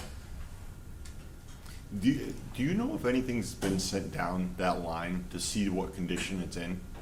The line. Yeah, have we done It's a anything? 12-inch ductile line pipe, those things last for 100 years. Okay. As far as I know, the last time we worked on it, I didn't see any kind of growth inside of it or anything that would bother anything. And to be a sleeve for a sewer main, all that you need is a space, an airspace to be able to slide your pipe through. Mhm. You really don't need, Perfect. the ductile line's not gonna go away, it's Yeah. always gonna be solid. So even if it's got, a little bit of dirt or debris inside, Mhm. which Of we, course it will. we would run it once a year. Actually, I think Tim Pillarella ran it twice a year, and Mike when he was alive, to exercise all the pumps, flush the line out, so it's not that it's been just sitting there for years. Yeah, okay. Probably only been the last 2 years that it hasn't run. Yeah, and then, so with some of the grant money that we're getting, putting towards this project, we're gonna have, a analysis of this, and a feasibility study, and so Yeah. they'll, that probably will include sending, Sending something down. something down there and figure out. Yeah, I guess the only reason why I asked That- is That because, wasn't something that was done in the original, because it wasn't available at the Yeah. time, so the studies that were done originally didn't even take that into consideration, Yeah. but I think now, the study on where you could use it, and, Yeah, and at the end of the day, just that part going, 24, yeah. just that alone is worth taking the whole thing, And I think it would save you, years of work to be able to get sewer from the town hall to the pump station, up this far of a line. Mhm. Mass Highway alone would be a 2-year project. Yeah. To get the talk to Yeah, really, we started this with the Economic Development Committee, we were tasked by the Selectmen probably about 3 years ago, I'd say, Jim started, maybe two and a half years ago. More as, originally as economic development, that obviously South Main Street's a major artery in the town, but it also passes our business area, it also passes the entrance to our zoned industrial area. And it serves the center of town, which currently the town hall is at, the library is at. So there was a dual system, wasn't necessarily for residential as much at first, but there is a component to that too, because when people's septic systems do fail, they will be, it crosses the river, so there's a couple of points in there. Not only does it cross Mass Highway, which is one of the major concerns, but it also crosses the river at the single arch bridge, which we just had repointed, probably, I don't know if you were there yet, Trevor. I don't think I was there yet, but I I think remember George that. was though. So the town just had it repointed and secured because we were having some problems underneath it. Still might have to address it somewhere down the road, but we're good for a long time. To start doing construction on that, as I'm sure the three of you realize, it's a very narrow area. There's a small sidewalk there. To open that up and do construction across that, to run a septic system, a sewer system across that sewer line, it'd be very difficult.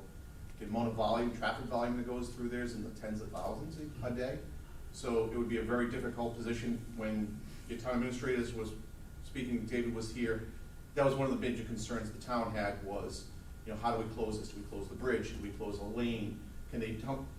Because it's a tight area, tractor trailers go across that, there's a radius that's involved in that. So that was a major concern. Prices, when we did the feasibility study, I think that was around 2017 or so, 18, was $22 million for complete system, $12 million for just a truncated system, which is basically what you're looking at here is a major trunk line to come down, and then later on you put feeders off of it. Yep. Our estimates at that time, well, our more recent estimates is at least half of that, maybe a quarter of the cost of a major system, like a $22 million system. So it's significant savings for the town. I don't know how you're gonna write the article for the the town hall, but, I mean, for the town meeting, but if you wrote it as a authorization for the selectmen to do this, it wouldn't commit you to do anything. So if you wanted to do your due diligence, possibly hire a company to snake to remotely access the line. I know there's companies that do that, they have small, like ROV type things that can crawl up the line. And you can see the integrity of the line. Like Jim said, it's a ductile line, it should be there, I mean, they last hundreds of years. Yeah, it's, Florida's still running ductile lines Yeah. from the 1800s. And the fact that you said that it's been tested, right, that we had some. the reality is that it's gonna be a sleeve. Yeah. It's just a conduit, Yeah. it's just a sleeve to run a small line in it. So I don't see the integrity as a problem, Yeah. ever being a problem. Could sit there for 50 years, I think, you can still go use it for a sleeve, you know. To So- George's point though about the dam, obviously, we didn't care about taking the dam, weren't interested in, but there has to be something for something. So they Yeah. wanna turn this over to the town for $1, but they also don't want the responsibility of the dam. Yeah, I think to that point too, I think that there's probably some, with the infrastructure bill coming, there's some federal money we can get There's to, always you know, dams. to take care of that dam and maybe upgrade it, Right. and, you know, so. You know, and. The timing kinda works. Last time we met, we had Chuck Macumber in here, and he has replaced the stop logs a couple times over the years. It's not a big deal, the cost isn't very much. To maintain these trees, I think it's been at least 10 years since we've gone in and cut any kind of brush. So, we haven't spent, we do most of the work for Churchill and Banks on any kind of maintenance. And over the last 10 years, I don't think we've spent $10,000 on repairs or anything. We did do the planks once for them, we did some pointing of some of the walls that they saw some deterioration.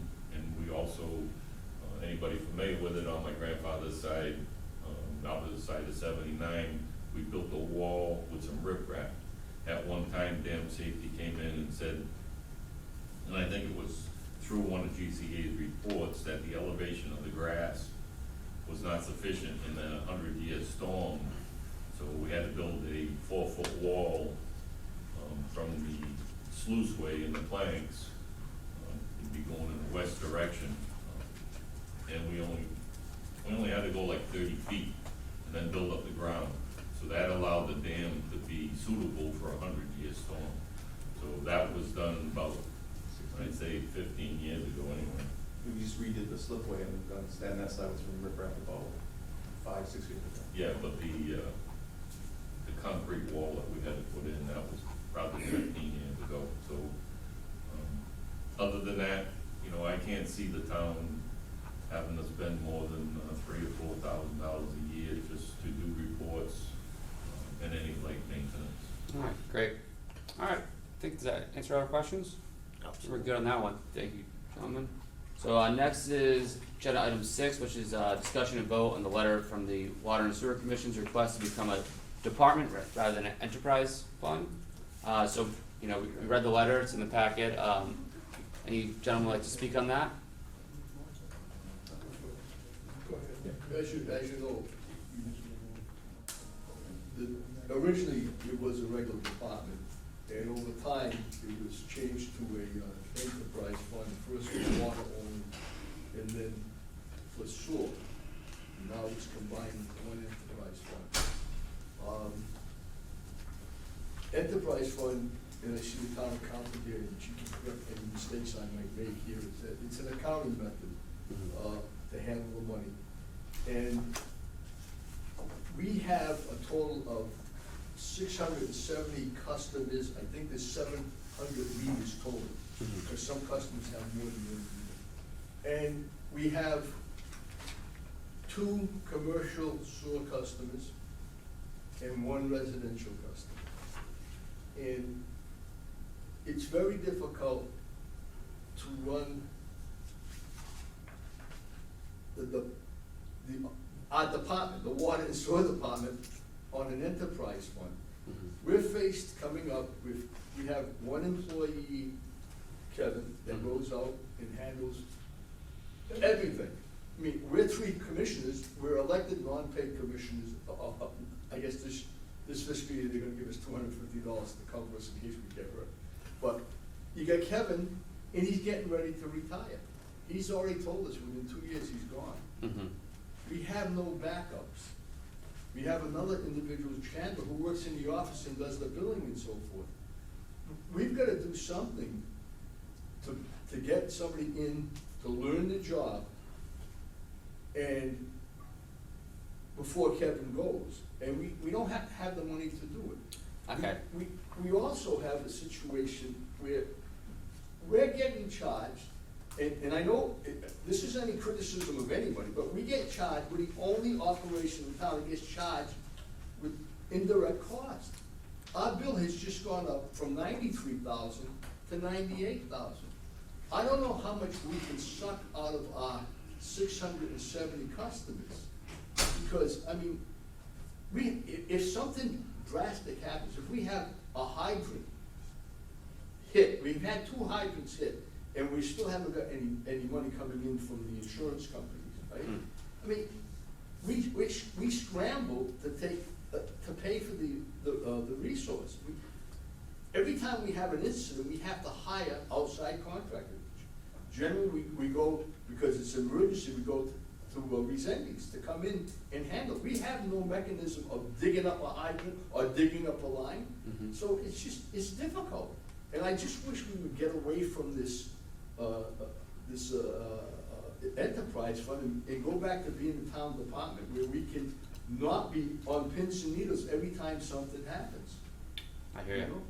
Alright, so, yep. The DEP told us, they have no idea how we could run on such small amount of customers, Mhm. the water and sewer department. They really recommended, the last meeting we had with them, that we do this, we get back to a regular town department. All our money would go into the town coffers and go from there. And we did some research, I think it was Chandler, did some research on, there was a revolving fund established in '76. Yeah, there was a revolving fund, so that money coming in could go back out like you have a revolving fund for police details, so we could pay for the water and so forth.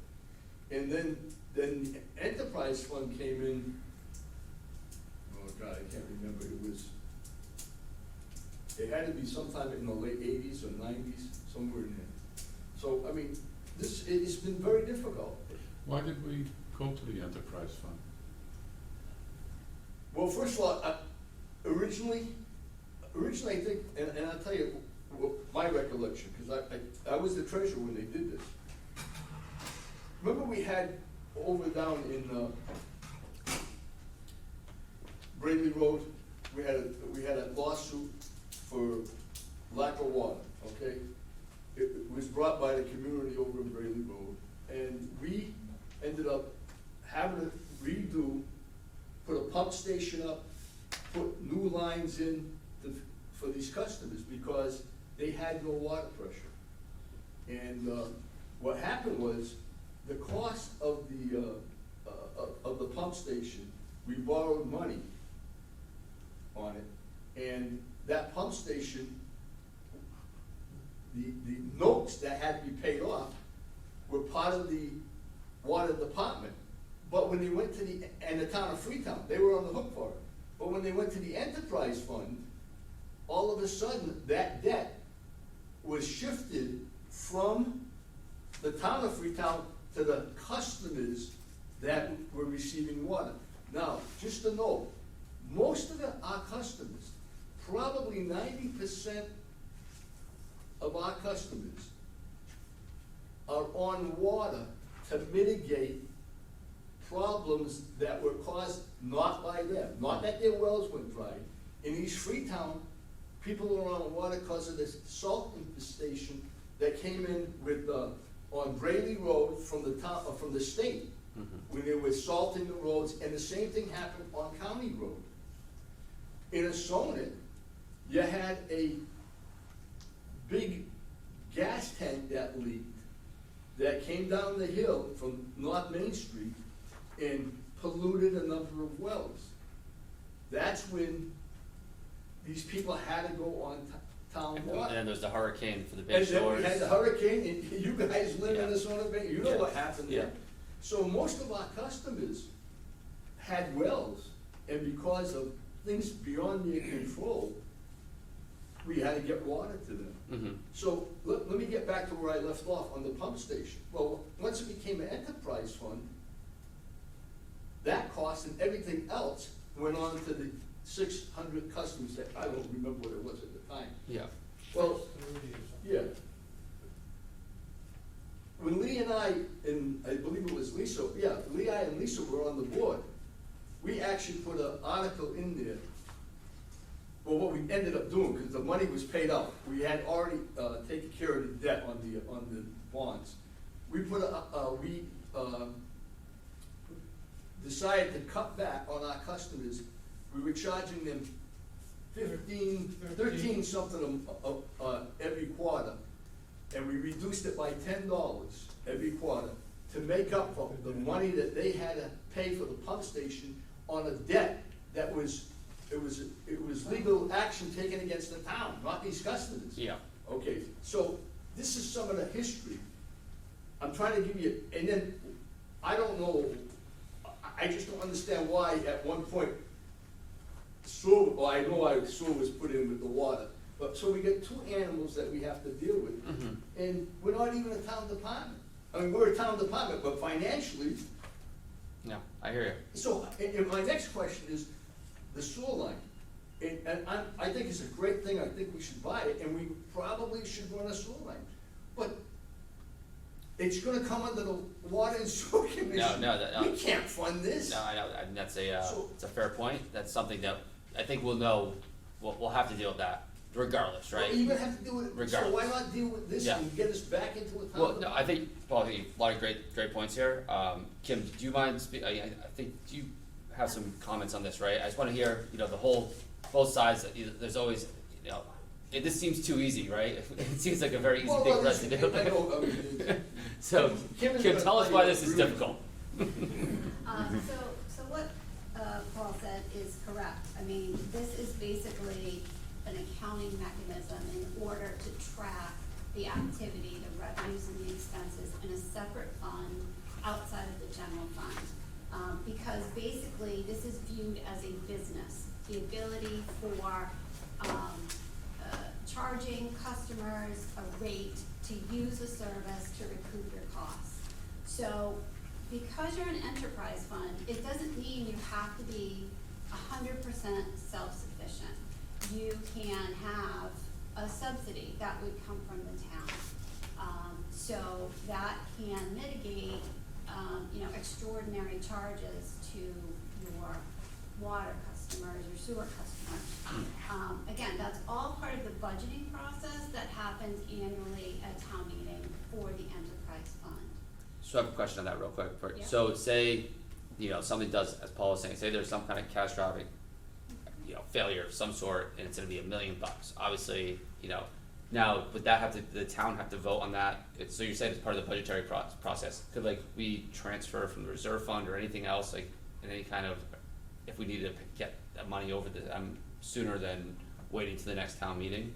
Correct. So the reserve fund for the finance committee is an available resource that could be transferred to an enterprise fund. They do have their own emergency reserve as well. And the town can always vote to appropriate money for a specific project. So what I've suggested to the commissioners at our most recent meeting, when we were talking about the FY22 budget, was it may be time for the commissioners, the finance committee, and the board of selectmen to try and have a work session and talk about how to address capital needs and other extraordinary type items in a cost plan, so that, whether there's some sort of split between the town and the water customers, or a proration of costs or something like that. But again, all of those issues can be addressed in some type of document that everybody agrees to. So, I am going to tell you that the Department of Revenue recognizes the enterprise fund as the best practice. This is what you should be doing for a business type of activity. Mhm. Whether we got into the water business because we wanted to or we had to. We're still in the business of selling water, unfortunately. So my recommendation is that the enterprise fund stay in place, but to address some of the concerns that the commissioners have, certainly there can be subsidies that go towards the enterprise fund, and you can certainly have a plan to address capital. But it's all part of, what you would do in anticipation of the next budget cycle. Okay, yeah, makes sense. And then, like, what about, so Kevin, right? So Kevin works, he's an interesting character because he has a lot of different roles in town and, wears a bunch of different hats. So like, when it comes to like, when he does retire, it's a serious problem I think we have to think about now. And they're gonna have to hire somebody, like, is that person, they're not a town employee, or are they a town employee? And they, like, how, does anyone, I maybe you don't know this one, Kim, I just don't know how that works. Town employee, sure. Well, you can have it a town employee, but if you don't have a candidate for the position that would meet all the requirements of what you wanted, you would be able to use an outside firm as well. Okay. So, currently Whitewater is being used to do some of the, Testing. Yeah, they do the metering, meter testing, and other, they don't do the meter reading, they do the testing Right. and so forth, because So- we don't have a qualified, they act as they're the qualified person to run the water system. Right, so if you hired a qualified person as an employee, then Yes, they would be able to do and that. that would be the ideal thing, because, There you go. Whitewater is costing us a ton of money. $70,000 a year. Mm-hmm. We had, just let me say this, we had talked about this. Let me reflect here a second. Mm-hmm, Getting back to why it's an enterprise fund, yep, that community over there, I was pulled aside by Reverend Dias, he's the minister of the church over there. And he said the reason that this is their field, the reason, I guess, the system that they put in was very small, mm-hmm, and the community sued the town. And the town lost the suit because there were people at the end of the line who only got a gallon of water a minute out of it. mm-hmm, And there was a 70-year-old woman who used to take her 20 minutes to take a shower because of, and that came up in the court cost, and the judge was a woman, and simply asked everybody, how do you take a shower on a gallon of water a minute? yeah, How does that happen? So it was after the town lost that, and Mhm. they had to spend the money, that he decided to form this enterprise fund and have the people who were gonna benefit for it, pay for it. And that was, that's how that happened. I gotcha. Getting back, and when Paul and I, we were talking about this at our last meeting, to replace somebody licensed to do the checking that Whitewater does, which really is not substantial because we buy water that's already checked. mm-hmm, I mean, we buy water that's already been through the process, so the checking that we do, although very relative, is, and having to do it, it's not as complicated as it sounds. And I asked Kevin the last meeting we had, and Chandler to research the type of license an employee would need to take Whitewater out of it. mm-hmm. I mean, for that $70,000, we'd probably hire a licensed person and a backup, somebody part-time to help run the system. And, the ROI would be zero cost to us, with the work. I just thought I'd show. No, I hear you, that makes a lot of sense. So rather than us vote on this, right, we have this vote in here, I think Kim made some good points of, there might be some middle ground we can come to here. I think when it comes to the sewer down the line, you're right, I don't think that will make sense to be part of this, or maybe it will, depending on if we have a agreement of it being subsidized by the town, right? But we have to kind of get that stuff formalized, right? So, are we on the same page here? No, No? why can't we just go back to a town department and run the way it did before? Yeah, I well, mean, is there a major reason we have to stay as an enterprise fund? No, that's why you're putting forth an article to have it Yeah, removed. right. yeah, so the But article's again, gonna be in the spreading those- town meeting anyways, right? Those Well, if you indirect guys costs approve it. over all. I don't think we have to approve it. That's basically what's Yeah, We're happening. paying We do? I thought you get- $90,000. Oh, so They didn't get the Paying it signature. anyway. So you didn't get the signature. The town's paying it anyway. paying. We're paying. Town's paying what? The costs that relate to the indirect charges. No, there's no reason that we shouldn't go back to a regular department. I think, That's what- gonna be determined at town meeting if there's an Okay. article on the warrant. yeah, and I think what Kim was mentioning too is that this is the recommended way, right, that we should do it. And honestly, I'm not gonna That's say the I'm, Department of Revenue says, right? Yeah. But we're such a small operation, even DEP recognizes No. that it's too small. I hear you. But you know what? We gave you an article. Yep, If you guys don't vote to put it on, it doesn't get onto the warrant. yep, Okay, that's number one. Number two, the indirect cost issue, Kim. Yes. I mean, this one coming up is, for this fiscal year, it's $98,000. That's $100,000.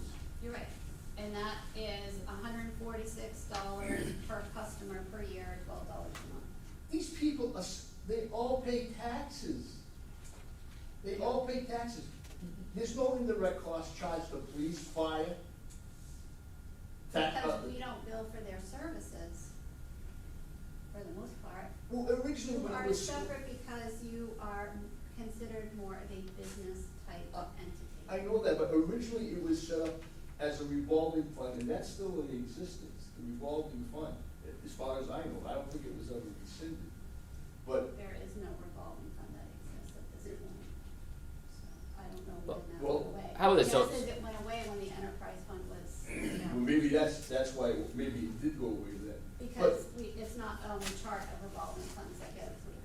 But all we do is collect money from customers for the money, with an upcharge for, and we pay it out to buy the water. We don't produce our own water. We have to buy it from New Bedford, we have to buy it from Fall I River. got it, but you still have employees and they still have benefits associated with them. But every other department has benefits associated with that. Paul, I'm not gonna have this discussion. alright, so Paul, have this, I'm not gonna, I'll vote on it, right? I think personally, where I stand on this, I'm also a customer of the water, right? And I want to make sure that, maybe I'm a little biased in this decision, but I'm gonna entertain a motion, to, sorry, my language here properly. So, I'll entertain a motion to vote on the special town meeting warrant articles, So I'm gonna entertain a motion to vote on the letter to approve this being in the warrant article for the, Water and Sewer Commission's request to become a town department rather than an enterprise fund. Motion made. Oh, I have to go along with Kim, I'm sorry. Okay, Yeah, well, so that's fine, I'll second it. Alright, so, all in favor? Aye. Aye. And then one abstain. So now, and the way I look at this, I don't think I'm in a position to make the specific decision, but I want the town to make this decision. Well, the town has to. You took it, you Yeah, took it. so that's why I think Kim has some really good points here, I understand where you're coming from. I just don't think I'm in a position to really make this solid I decision. hope that we can have both parties say something at town meeting, because I think to Trevor's point, you guys both bring up valid points, and I would like the town to decide. Listen, Kim knows she's absolutely right when she says that the Department of Revenue recommends that for water departments and Yeah. sewer departments. There's no question about that. So I have no issues with Kim. She's the best, all right? But she is. That is true, no, that's She true, is. that's a fact. But what I'm saying is that we're such a small operation here.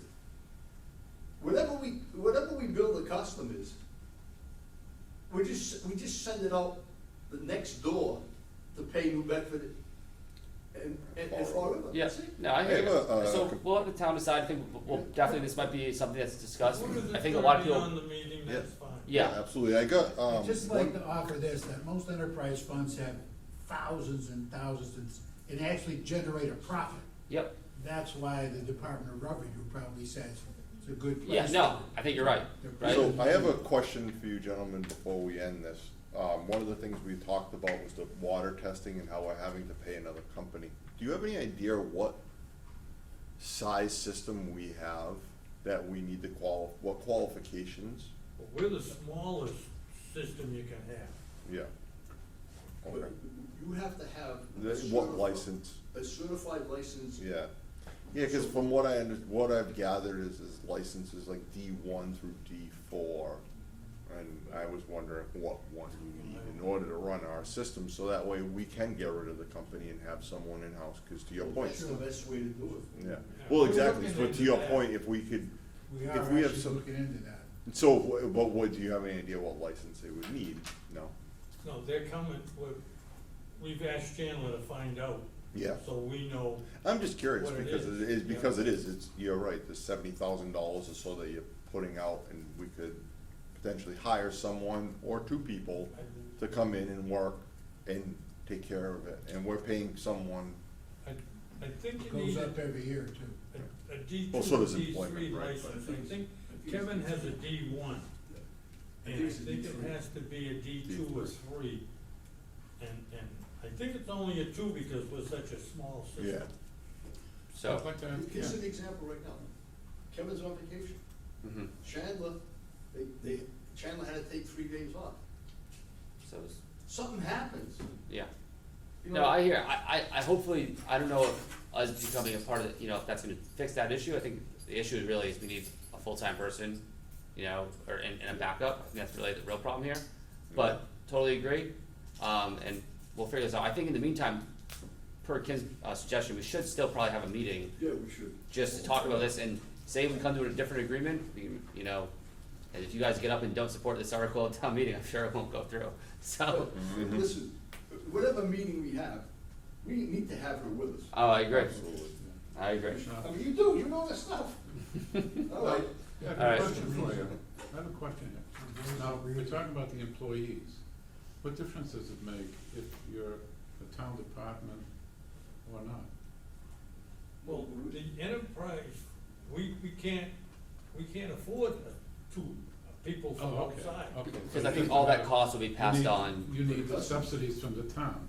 yeah, so Can, exactly. can the town subsidize the department to Yes, get them what they need? Yeah, of course. they So can. could things stay the way they are with subsidies as needed? Yes, but again, that's gonna be subject to a vote of their budget at town meeting. Right. So Right. all residents will be able to go to town meeting and express an opinion on that, so that may or may not come to be. Yeah, But that wouldn't be the case if we were town department. still would be, right? Well, you still Well, have it's to, over the overall budget. Yeah, exactly. It wouldn't be called a subsidy. Exactly. It's fair. but it would still have to be voted as a water Everything department. has to be voted. Right, exactly. So it would be the description of whatever it was you were voting on.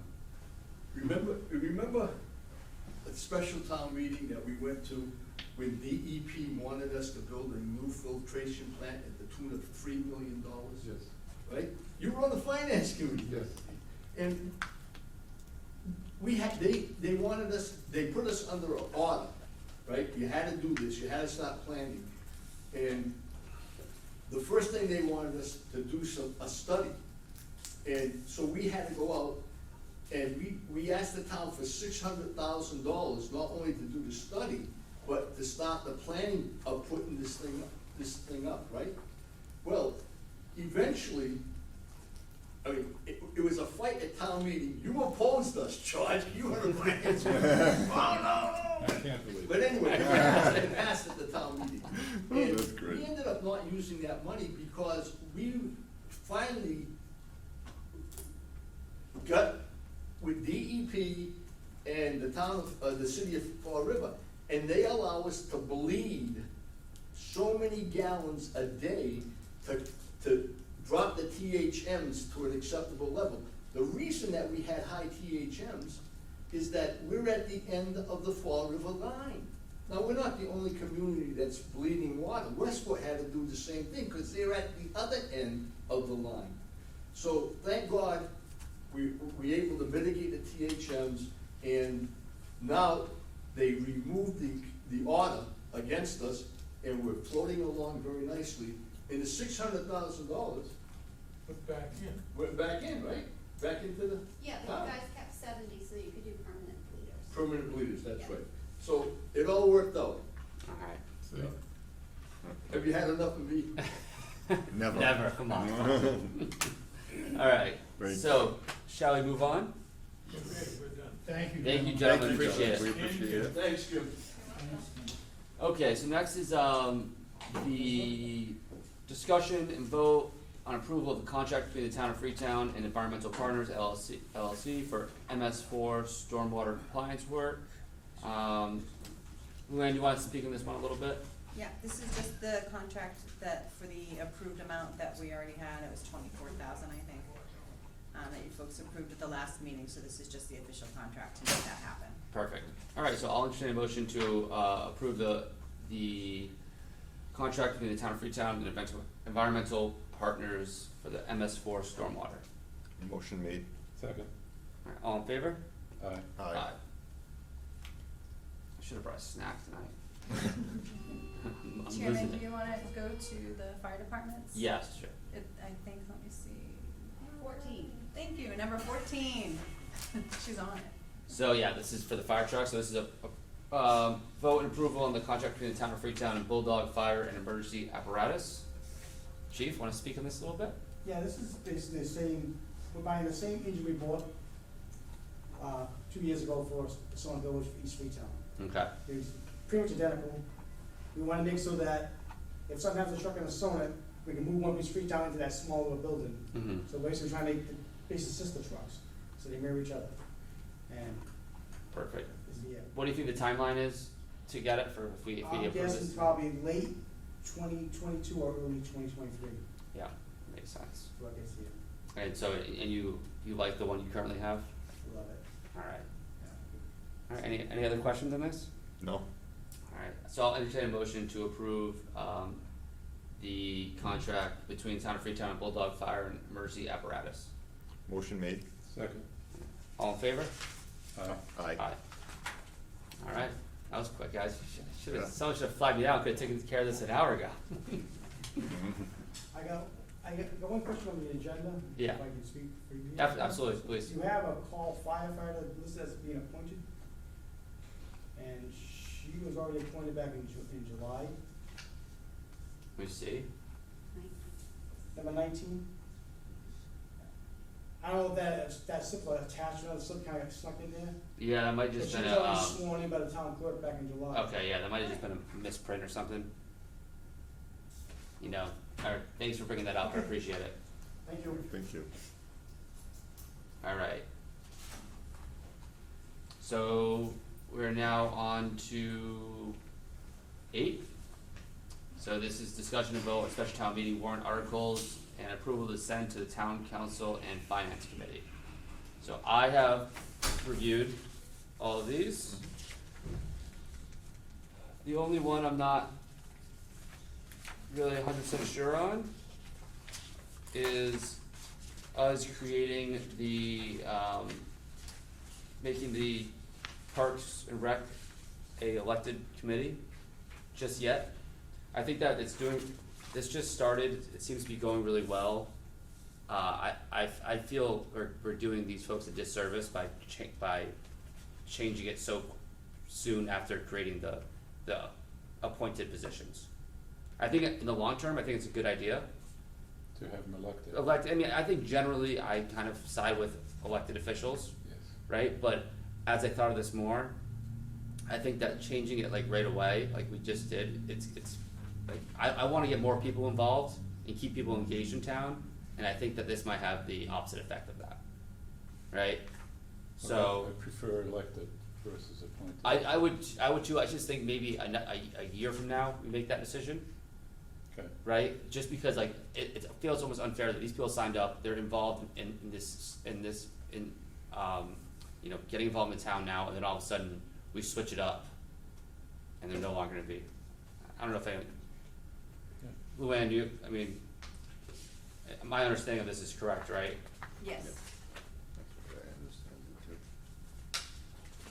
Alright, let me just, does anyone have any other questions on any particular article? I mean, I can read them, go through them, like just at least the article names, Not necessary. not necessary? Not for me. Chairman, I Yes. did leave an updated copy in front of each of you because there was one additional one that was added after your packets went out. Okay. Oh, yeah. It's air conditioning at Town Hall. Oh, yeah. It's the last one. Yeah, that was, I requested that. Town hall is sort of bad shape. It has all these window units that are uncomfortable, noisy, Yeah. and we should really put in a decent air conditioning system, whether it be the split minis or whatever system would work better. Yeah. So, We haven't got any quotes or anything obviously on that yet, right, cause we have the Not funding yet. We'd amount, have to but get we'll them. have, do you think we'll have something so that way we go if to, Luann does that, yes. to the town, that way we have a dollar amount, yeah. Cause listen, I agree with you, having a bunch of window units that, so if Kim's over here, she's too cold, and then she moves 3 feet over and she's wanting to put on a bathing suit, is, you know. Is that okay with you, Kim? I will tell you, they are noisy. It's Yeah. very difficult, to deal with the window units. Yeah, and I guess the only reason why. It's better to have them than to not have them. Ah, So I'm not Uh, really complaining. And the other thing, the building inspector showed me some damage to the outside of the building that was being done by the water that runs off. Yeah. Right. So it's something to consider too. You know. Yeah, no, I think it's fine. I'm all about, keeping people nice and chill, so. Yeah. So, I 100% agree, I guess I just wanna make sure that we can have dollar amounts in front of people before, Oh, yeah, yeah, right, we have to. Yeah, so And it's then, just- also, my only other thing is, making sure that it'll work as far as how it looks on the, so a lot of times with like mini splits and stuff, they have the piping going up the outside of the building, and that's fine, but it's a historic building, and I didn't think of that. are they going to get upset, is, you know, the historic Probably. commission could, so I guess it's just Probably. about getting someone in there first, good, but Well, I we need to get 100% a agree couple with of companies in there Yeah. to give us different ideas and Mhm. prices. But I agree with Okay. this whole thing. All right. It's just random thoughts that popped into my head about it. So if we can come up with a number, then we can put that on the, Yeah. meeting. Okay. So one of the only questions I had, so in Article 6, this is for the Council on Aging. For some Article reason, I thought that. 6. Yeah, Six? Article 6. So I thought that, it was more than 550 to get. Are you looking at the? I'm looking at this is the warrant for the special town meeting. Oh, okay, all right, I don't have it. Yes. Am I crazy? I don't know if you remember, Kim, or I wanna say it was like 1.3 or something. The entire project, with the phase that everyone was thinking was, the entire project was a 1.9. Okay. I believe that you guys were asking for the 550 just to cover design services, project management, bidding, the stuff that's listed in the article. Gotcha. Okay, I just kind of that makes more But sense. I don't know, did you have something on that, Kevin? Well, no, similar to what we did for this building, initially, we did a $750,000 article to do the engineering and the design, and get the OPM set Yep. up, so that then they could all work together to come up with the bid package that would go out for the actual construction. So it was kind of a two-part, type of thing, everything you need to do before you're actually ready to commit to a project. And then, once you know how much your project is, then you'd have another article that would go to town meeting to fund the actual cost of the construction. That makes sense, because we did have, but I think we had an article for We got $550 $500,000. that got approved. Right, So there was last a year. petition article from the Council on Aging for $550,000, that's already in a capital project fund, but that is just to renovate the existing building. So it's not for the design and all the other stuff. Okay. Nope. All right. So do we leave this as is, make it 750, what is Oh, the no, recommendation? I'm just using $750 as a Yeah. Yeah, okay. reference, which was for when we did this building. I don't really know what it will. But could cost. you take the money, could there be something in the funding to switch that money over that was already awarded by the town to change the funding for which it's used? Cause it's still into the same project. It 'Cause is it's gonna for a have to be at some different point, purpose, right? and it was done by petition, so I think that's more of a question for town council. Okay. Okay. As to whether or not that can be repurposed, because it was done by petition for a specific reason. I would really leave it alone, Yeah, because no. it'll be used when we Is- start the renovation. Exactly, so I don't care, Yeah. okay, but as long as we have a use for it, right, we know that inevitably it's gonna get used. Right. But I didn't know if this was just forgive me for my ignorance in thinking that this might be a simpler way of saying, all right, we have this money already for this project, do we change it over? So, Again, I think the best thing to do on that would be just check with town council, Yeah. just because it was a it'll be petition used, article. it'll be used, Oh, yeah, it right, would so- definitely be used, if you're talking about a $1.9 million project, then Yeah. certainly the $550 is gonna be used towards Yeah. construction. So we might as well leave this as is, not bother town council, and just move on with it as such. That's what I would recommend. Yeah. So are we leaving Article 6 as written, or? Yep, I think so. It's all gonna be spent. No problem there. Alright, yeah, so nothing else really jumped out as crazy to me. May I ask a question? Yes, please. On Article 5, the purchase of the Tisdale Pond Dam, Bob Jost had mentioned some kind of a language that should be in there. I didn't quite catch the whole thing. So is that okay as written, or do we need to amend it? Jim Resendes had kind of authored it, and then Mike McHugh reviewed it. I mean, And I probably should check with them to see what he was talking about. I don't remember either. Oh, do the minutes reflect what he said? Eventually. Well, I mean, Yeah, we didn't, I don't think we caught that, yeah. yeah, all right, so why don't we just. I'll double check with them. Okay. alright. So, I guess with that, so I'll entertain a motion to approve all the articles, except for Article 4, as they're stated with some minor tweaks potentially going forward. Which one was Article 4? Article 4 was the elected Board of Park Commissioners. So we're taking Oh. that off. Alright, so do I have a motion? Motion made. Second. Alright, any discussion? All in favor? Aye. Aye. Aye. Alright, feel good about that. Okay, now talking about cash. So this is agenda item 9, this is discussion and vote on no longer accepting cash.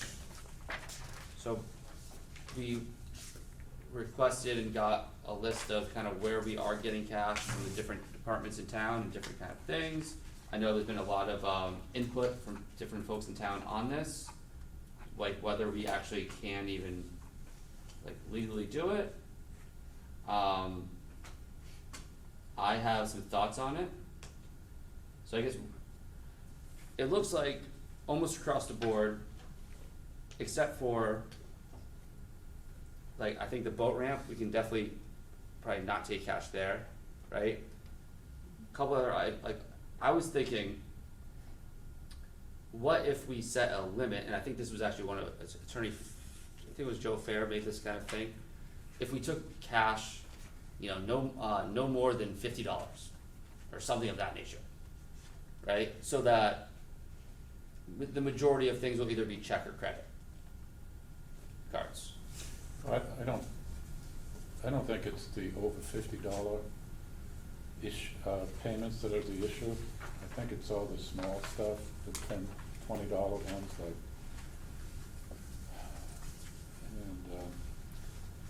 and, this is a very tricky thing. Yeah. I mean, the reason we shouldn't be taking cash is that it's very difficult to get good accounting of cash flow.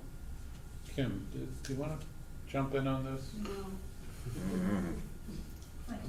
Selectman Matthews, I think I left you a couple more documents Yeah. on No. your papers there from. Yeah, so with some thank you. legal opinions. Yeah, so there has been some legal opinions. No, Yeah. we looked at those, and they're a little bit gray. There is an issue there of, if you're a municipality, that may or may not apply. There are towns that are not taking cash, and I think it's either Berkeley or Dayton. I can't called remember. before that you asked me to, Berkeley, Dayton, Fall River, and Taunton, and all 4 accept cash. No, that's not I correct. called their town halls. Somebody gave you, and I don't remember which town it is, I don't have my notes with me, but one of those towns does not. At least that's what they told me. I mean, they either lied to you or me, I'm not sure which. But, Kim, just from your perspective, do we have good accountability of cash floating, you know, when you have that much cash floating around, it's always an issue of accountability.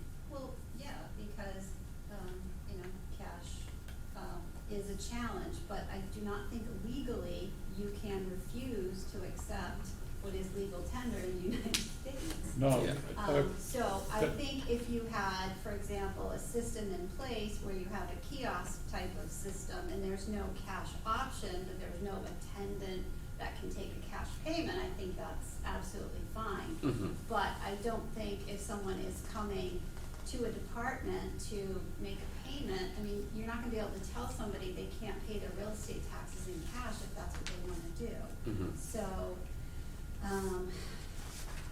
Yeah, I again, don't, we do have employees that typically handle significant amounts of cash are bonded. So that is one safeguard. And, you know, people are issued receipts, or they're supposed to be issued receipts Mhm. when, they do make a cash payment. So, so there is a log of that transaction. there's certain people I feel like who just, they're always gonna be the type of person, I never walk around with cash on me, but there's certain people who are always gonna walk around and they wanna pay for everything in cash. So I appreciate the fact of no cash because of the safety issues that happen with having large amounts of cash on hand. But I also don't wanna do a disservice to our town residents by saying we can't accept cash. I also It's don't wanna just- get sued for not taking cash. Yeah, I wasn't even thinking of sue, like, I honestly, the only reason why I would ever think that it's a good idea is safety for our employees that are accepting cash, right? If we have someone who's accepting large amounts of cash, there's always a safety concern. So that part of it I like, but I also think of someone who always carries cash. Like I said, I'm not that person, but there are certain people who are like that. So, yeah, just my personal feeling.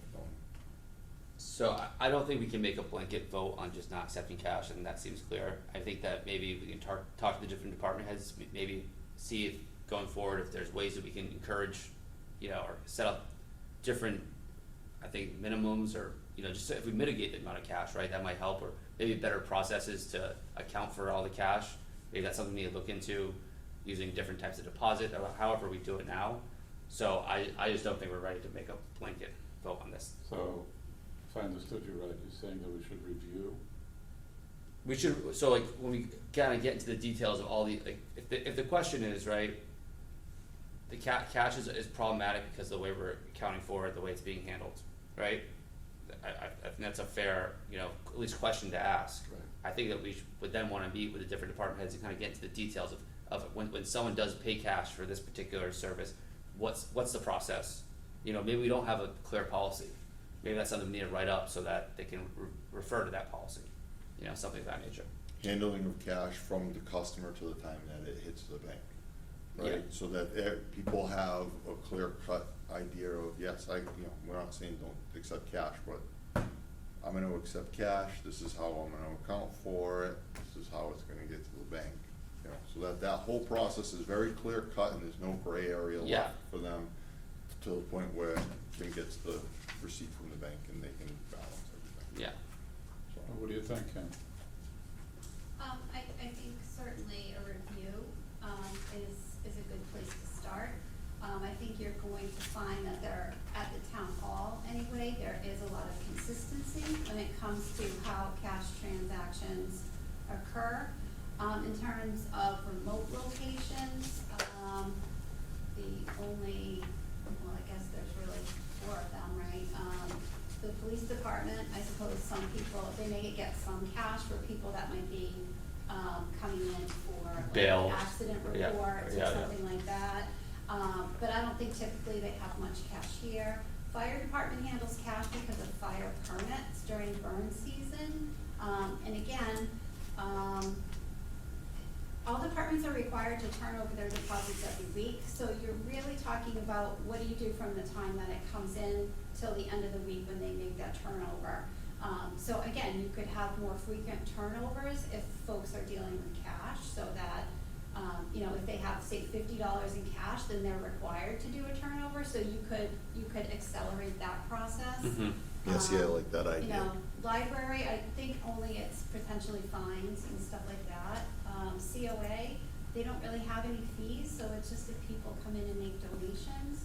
And, you know, the transfer station, they do accept, I would think probably the most cash for, and then you have the beach and, well, more the boat ramp, I guess, but you've already, Yeah, have so a plan to address that. Yeah, we're hoping to go through a kiosk system for that, which I think would be great. You Yeah. know, I think that the transfer station is a problem, right? But, you know, that's something we can, I don't know if it's a problem, right? It's just, that's where the most cash comes in and, you know, I mean, the it's other a issue remote. again is just accelerate the amount of time that you have turnover, so you could just require every day you need to turn in your receipts. Yeah, You know, if you're gonna be dealing with cash. The other thing is that the folks that work there, maybe they should be bonded if they're going to be, handling cash. Mhm. So I like that. would be another safeguard as well, but I- certainly increasing the amount of turnovers rather than having it for a whole week, you know, Is that every what- other day or. Is that what's happening now? They hold cash for a week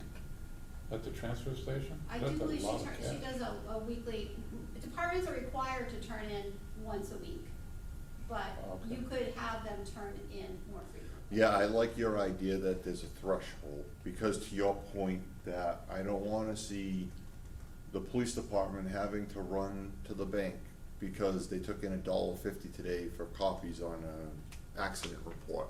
Yeah. That makes no sense. The same with the fire department sold 2 burn permits for $230 and whatever it cost, and then they have to run to the bank. It's just not a good use of people's time.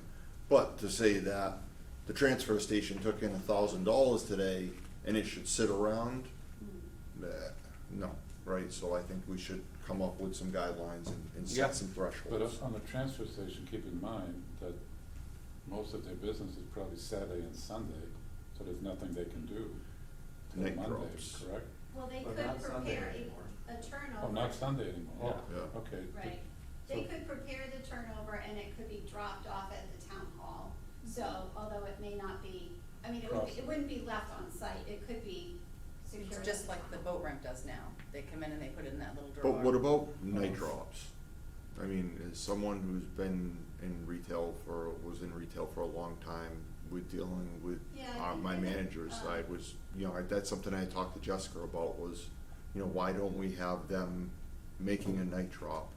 At the end of the day, it'll still, even if I made the night drop and said it was $700 and then the bank got it and counted it as $690, you'll get the report that says it was $690 in there. It's not gonna change anything, and then the safety concern is gone of us leaving Yeah. cash laying And you're, around. so you're talking about like dropping at the bank, obviously, right? Yeah. Like in the, Mhm. yeah.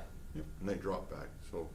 I used to do the same thing actually when I was an accountant for Cheers in Boston. Mhm. I had to do night drops. It was like, I had to walk through Boston with $60,000 cash. It was terrifying. Tell me that. It's Well, almost too late. The way I got the job is the person ahead of me, they got robbed. Oh, really? Yeah.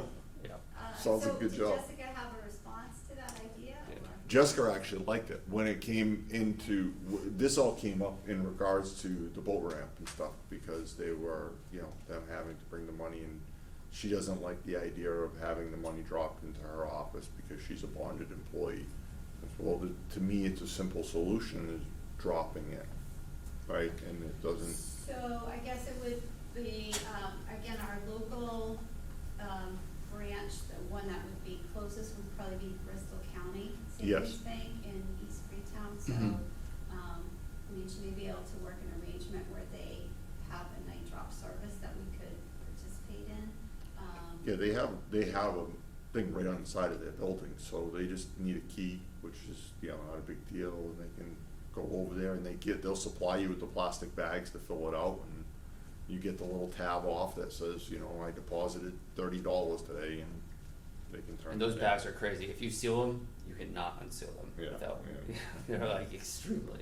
So it's good to hear that. It seems like you don't really have a problem with that, because I do think that will help with some of the issues in, as far as someone having cash laying around for a longer period of time. Right. Right, and again, you could still include that type of policy where as soon as you have $50 in cash, you know by the end of that day, you need to make that night drop Mhm. type deposit. So I think both of those are good ideas. Alright, so I don't think we're making a decision on this tonight, I think these are a lot of good ideas, good conversation, and we'll just kinda move forward and, try to maybe formalize a review. Maybe this will be something our new TA, we can, interim TA can be tasked with something of this nature. It's a good way to get to know all the department heads, alright? Fair enough. Alright, so moving on. This is, vote and approve to have, for the Board of Selectmen Chairman, myself, Trevor Matthews, to sign all the American Investment Group's LLC paperwork for the 2 cruisers. So I'm assuming this is just out of convenience, cause there's a lot of paperwork that needs to be signed and someone needs to do it? Well, it was the former town administrator that was assigned to do it, so. Okay. We need to assign you to do it. I'm totally okay with doing it, so I'll entertain a motion. Sorry. I'm sorry, I was looking at the time and I couldn't believe it's 7 o'clock. Yeah, time flies when you're having fun. Do we wanna continue this on another day, because it's still quite a bit, I think a lot of it's gonna go quick, but you think? Yeah. Okay. Yeah, let's see, our goal will be out of here by 7:30. You think we can do it? I think we Okay. can. I don't know. Alright. We're gonna try. Alright, we'll keep it moving. Alright, so I'll entertain a motion to approve the Board of Selectmen Chairman Trevor Matthews, myself, to sign all the American Investment Group's LLC paperwork Gary? for the 2 police cruisers. Could you call Motion roll made. for me? Oh, Okay. to cancel, right? Well, whatever you guys wanna do. Do I have a second, George? I'm sorry, I Yeah. was talking to Gary. Yeah, that's fine. What, well, So this is just a, I entertain a motion for me to sign all the American Investment Group's LLC paperwork on behalf of the board. yeah, that's fine. Alright, Need a motion? just make a second, hear me make. Second. Alright, all in favor? Aye. Aye. Alright, this is discussion and vote on the approval of the contract between the town of Freetown and Waste Zero. This is for the trash bags in town. I reviewed it, this is just formalizing what we already talked about. Yeah. So I'll entertain a motion to approve the contract between the town of Freetown and Waste Zero effective 8/17/2021 through 8/17/2024. Motion made. Second. All in favor? Aye. Aye. Alright, next we have, discussion vote and approval of the contract between the town of Freetown and Comcast Business for the Council on Aging phones and upgrade installation. Looked at it, looks normal. Alright, I'll entertain a motion to approve the contract. Motion made. Second. Alright, all in favor? Aye. We already did agenda item 14, this is the approval for the Bulldog Fire and Emergency Apparatus. You have to do 13. 13. So I missed 13? Yeah. Alright. This is for, the contract between the town of Freetown and the Comcast business for the cameras at the transfer station. So are we good with this? Yeah, Joe Fair said it's Okay. fine with the union, yeah. It's fine, okay, so I'll entertain a motion to approve the contract between the town of Freetown and Comcast business for the cameras at the transfer station. Motion made. Second. All in favor? Aye. Aye. Alright, so now 14 is good.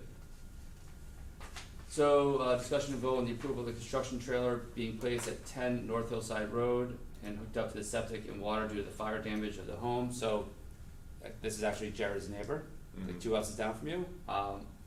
Horrible, they had a kind of freak accident fire, and this is so they can hook up, they can have a construction trailer there and hook it up, so I'll entertain a motion to approve this. Before we vote, should there be a time set on this? Because if we approve this, they could theoretically leave it with a trailer out there for the next 5 years. Yeah, That's actually not a bad idea. I mean, I don't think that that's their goal. I mean, she was trying to move back in already, I think, so, I don't foresee that being an issue, but I guess it is, yeah, let's put it, construction right now might take a long time. So 6 months, 90 put a days, year, whatever. just put a year, I was cause then thinking it a year. takes the idea of, to your point, that they all of a sudden move out of their house and live in that. I mean, I'm assuming the insurance company's probably paying for that thing. Sure. So it's probably only a finite amount of time that they'll have it there, but that's fine with me. That's a good point though, so, yeah, I'll entertain a motion to approve the construction trailer being placed at 10 North Hillside Road and hooked up to the septic and water due to a fire damage of the home, for the next, for the next year or so, expiring 8/17/2022. Motion made. Second. Alright, all in favor? Aye. Aye. Aye. Alright, so this is discussion and vote, Board of Health. Alright, so, one agenda item, discussion and vote on proposals from Riverhawk Environmental, Woodward and Curran, and Ty and Bond for landfill and transfer station monitoring and testing. So originally, we received one quote on, environmental monitoring and testing for the landfill. I can't call it a landfill, the transfer station. And, the quote did seem a little bit out of whack to me, so, we ended up getting 2 more quotes, and after reviewing all the quotes, you know, they're all apples to apples, and Riverhawk Environmental actually comes in the cheapest at about $4,500 less than everyone else. So, I'm gonna recommend that we go with them, so. Yeah, Do we need a number for this? I can give you the numbers if you want. So Riverhawk came in at 26,500. Okay, that's all we need to vote on, right? yeah, Yeah, do you want me, okay, so, I can make a motion to, for the proposal, that we accept the proposal from Riverhawk Environmental for $26,500 for, landfill and transfer station monitoring and testing. Okay, motion made. I'll second it. All in favor? Aye. Aye. Okay. Alright. Personnel Board. Acknowledge the resignation of Kevin. How about if I read through all of these and we can just do one motion and one vote? Yeah, you might wanna just. That's fine, but you're just gonna make sure you leave out, what is it, number 19? Number 19. And you might wanna start, so the first 2 are just acknowledgements, and then I think the next one are, Oh, okay. you know what I'm saying? Oh, yeah. Okay. Acknowledge the resignation of Kevin D. Resendes from Freetown Fire Department effective 7/1/2021. Acknowledge the resignation of Brianne Abreu as part-time signal operator effective 1/26/2021. Motion? Yeah, I don't think we don't need a motion, so I think we'll make the motion from, it's gonna be agenda items 20 and down. Okay. Oops, sorry. All right, written down. All right, so I'll just keep going on these? and- Yeah, Okay. Approve the appointment of Paul Darling as measurer of woods and lumber effective 8/17/2021 to 6/30/2022. Approve the appointment of Stephen Chandler to the Freetown Historical Commission effective 8/18/2021 through 6/30/2022. Approve the appointment of Dr. Christopher Lebo as town doctor effective 8/18/2021 through 6/30/2022. Approve the appointment of Gerald H. Santos, Caitlin Kozinski, Henry Veens, and Nancy Veens as election workers effective 8/16/2021 through 8/15/2022. Change the name of the Tax Relief Committee to the Taxation Aid Committee effective 8/18/2021. Approve the appointment of Jessica Thomas and Mike Motta to Taxation Aid Committee effective 8/18/2021 through 6/30/2022.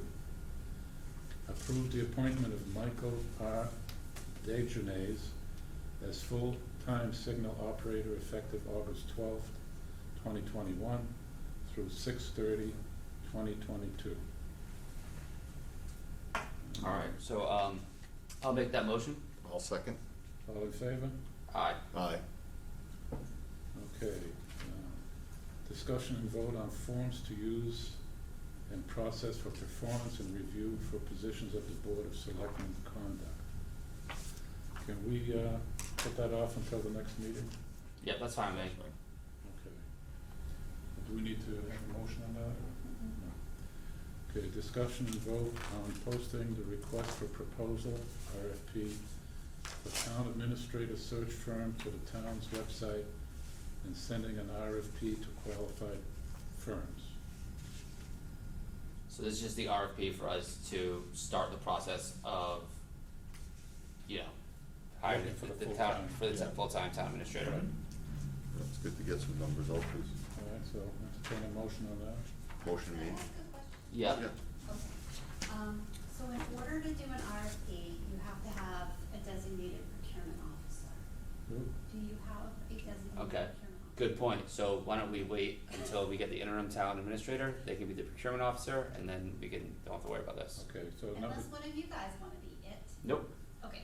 Do you have to be licensed, like as a, no, okay. But still, I mean, It's a lot of responsibility. 'cause Yeah. You have to follow all of the checklists and And track that are issued. I don't think I have enough time to do all that stuff, to be Yeah. honest with you. all right, so these See, two Kim, items, I'm glad you stuck around for us. thank you, Kim. So these two items here, performance reviews and RFP, we will leave for at a later date. Alright, perfect. Okay, park commissioners? Alright, yeah, I think that is back to me, right? Alright, so this is a discussion and vote on the beach and boat ramp working group recommendations. And so the recommendations are to implement use of a park mobile app to collect parking fees by credit card only at the beach and boat ramp beginning summer 2022. Appoint the summer 2022 staff to be parking attendants who, once trained by the chief of police, will issue parking tickets at both locations. Next is to increase the day fee at both locations to $15 a car, and increase the pay rate for the summer 2022 staff to $15 an hour. I like all these recommendations. Are we sure that that person can issue parking tickets? That's gonna be Like, that was my one Chief Allen question. said- She said, okay, perfect. At our working group, he said that he could do that he is able to basically anoint them to do that. Oh, Great, and then the next one, so I know that we can, because it's, especially the boat ramp, it's state ran, we only can increase fees, we have to justify that by, thank you very much, Kim, as always, appreciate it. Goodbye, Kim. So I think that we could probably easily justify, we're having trouble, we're having a lot of turnover on that position, and getting people to work these positions, we need to pay them more to stick around, therefore that justifies us increasing the day fee. That makes sense to me. So we'll have to reach out to the state for permission to do that, so you'll have to let us know in your vote whether or not we're able to do that. So, sorry, whether you're authorized to reach out to the state? To ask to make that, we have to ask them to make all of these improvements except for that last one. So we have to ask them for the rate change, we have to ask them that we can go park mobile, Okay. and Alright, well, I guess so first, I'm gonna entertain I'll entertain a motion that we will, go forward with all the beach and boat ramp working group's recommendation. motion made. Second. Alright, all in favor? Aye. Aye. Next, so this is vote how to proceed with collecting the parking fees for the boat ramp and beach. So I think that's kinda covered, is that covered under 29? Or no? I think there's more so like that we had to go to the state. Okay, so I guess I'm just gonna entertain a motion that, we authorize is it you, Luann, really? Yeah. Yeah, we authorize Luann Souza to go to the state with, to, inquire about these recommendations we're making and get approval. Motion made. Second. All in favor? Aye. Aye. And then, so the final one is the park mobile zone pricing proposal. It seemed pretty fair to me. Yeah, it's actually much cheaper than you would think. And My and they're not charging us to set it up, right? Right, there is no physical kiosk with this, so there's Oh, it's just gonna an app. be, yeah, it's an app on your phone, and it's also, they'll give us the signs and stickers, whatever the stickers are for, to say how to do it in the Deal. parking lot. So he was figuring like 4 or 5 signs they'll probably just give us, to put up for that. So we have a way that we already accept credit cards, cause one thing I did notice is they have, you can do credit card processing through them and this is what they'll charge you. We might wanna ask what we're paying. We pay a lot more. I gave this to both Kim and Jessica. Oh, wait, so, Yeah, okay, and so they this said is they a would better deal. prefer to Perfect. have them manage that for us. Oh, yeah, and just, I'm sure the headache of it too, Yeah, right? Probably yeah. so much easier. The only thing that we may have to look at is some infrastructure things, which will be small, like we would have to buy a device for each location to be on the admin app, you know, to be able to like look up who's paid, who hasn't paid. And, right now, I know my cell phone works fine in both areas, so I think that we'll be okay with that, but we may have to, you know, just get a device. And we may wanna consider putting electricity to the boat ramp shed, but And, Yeah. and some, one, So you can charge, there's no electricity in there at all right now? there's like, it's easier to get the electricity, you run a wire fairly simply, I think, from the pole that's in the parking lot. Okay, But there's not anything easy at the beach, so that we might have to kinda think about how we're gonna manage that. We could use a solar charger. I feel like, And a I'm cell trying to think phone when I was or a something. kid, like, cause I used to play baseball there, was there lights? Maybe there wasn't lights, Not down at the beach. not there, Yeah. There's So- definitely power down there somewhere. There's One- power up at the field, Yeah. but not They have down to by run the that. beach, so. Okay. one last quick thing, cause I know we're all trying to go, but one of the things I have with this app is that, are we gonna charge, if I'm a resident who goes there several times a week right now, I'm buying a sticker, I'm paying that fee, to tell them, are we gonna have to find out, is there a way for them to have a season-long pass maybe, where they can check in there?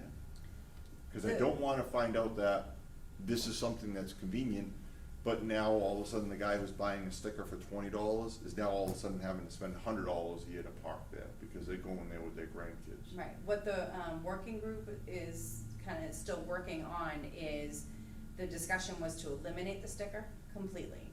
But then it's how do you identify that you're from Freetown? So, we're kinda trying to work a plan on trying to figure that piece out. Yeah, and I guess Because that's all it doesn't stuff make that sense they'll to learn, have, so. issue a sticker and, Yeah. you know, pay, it would be easiest if you could just pay on the app. The app can't support telling us where you're from. Yeah. Without the sticker, then you're opening it up to everybody. That's what we're working on, trying to figure out. So maybe it makes more sense just for the boat ramp, right? Cause now the beach is Freetown residents only, Right. right? So We we voted could on that. not do it at the beach and do a sticker, then you gotta kinda figure out the math, like how many stickers can you sell? If we sold 100 stickers and half of those people showed up on any given day, we couldn't accommodate them. So I don't know I don't what's think the that's gonna magic be the issue, number, because we already know? do that, right? We already sell stickers, and technically everyone could show up on the Right. same day.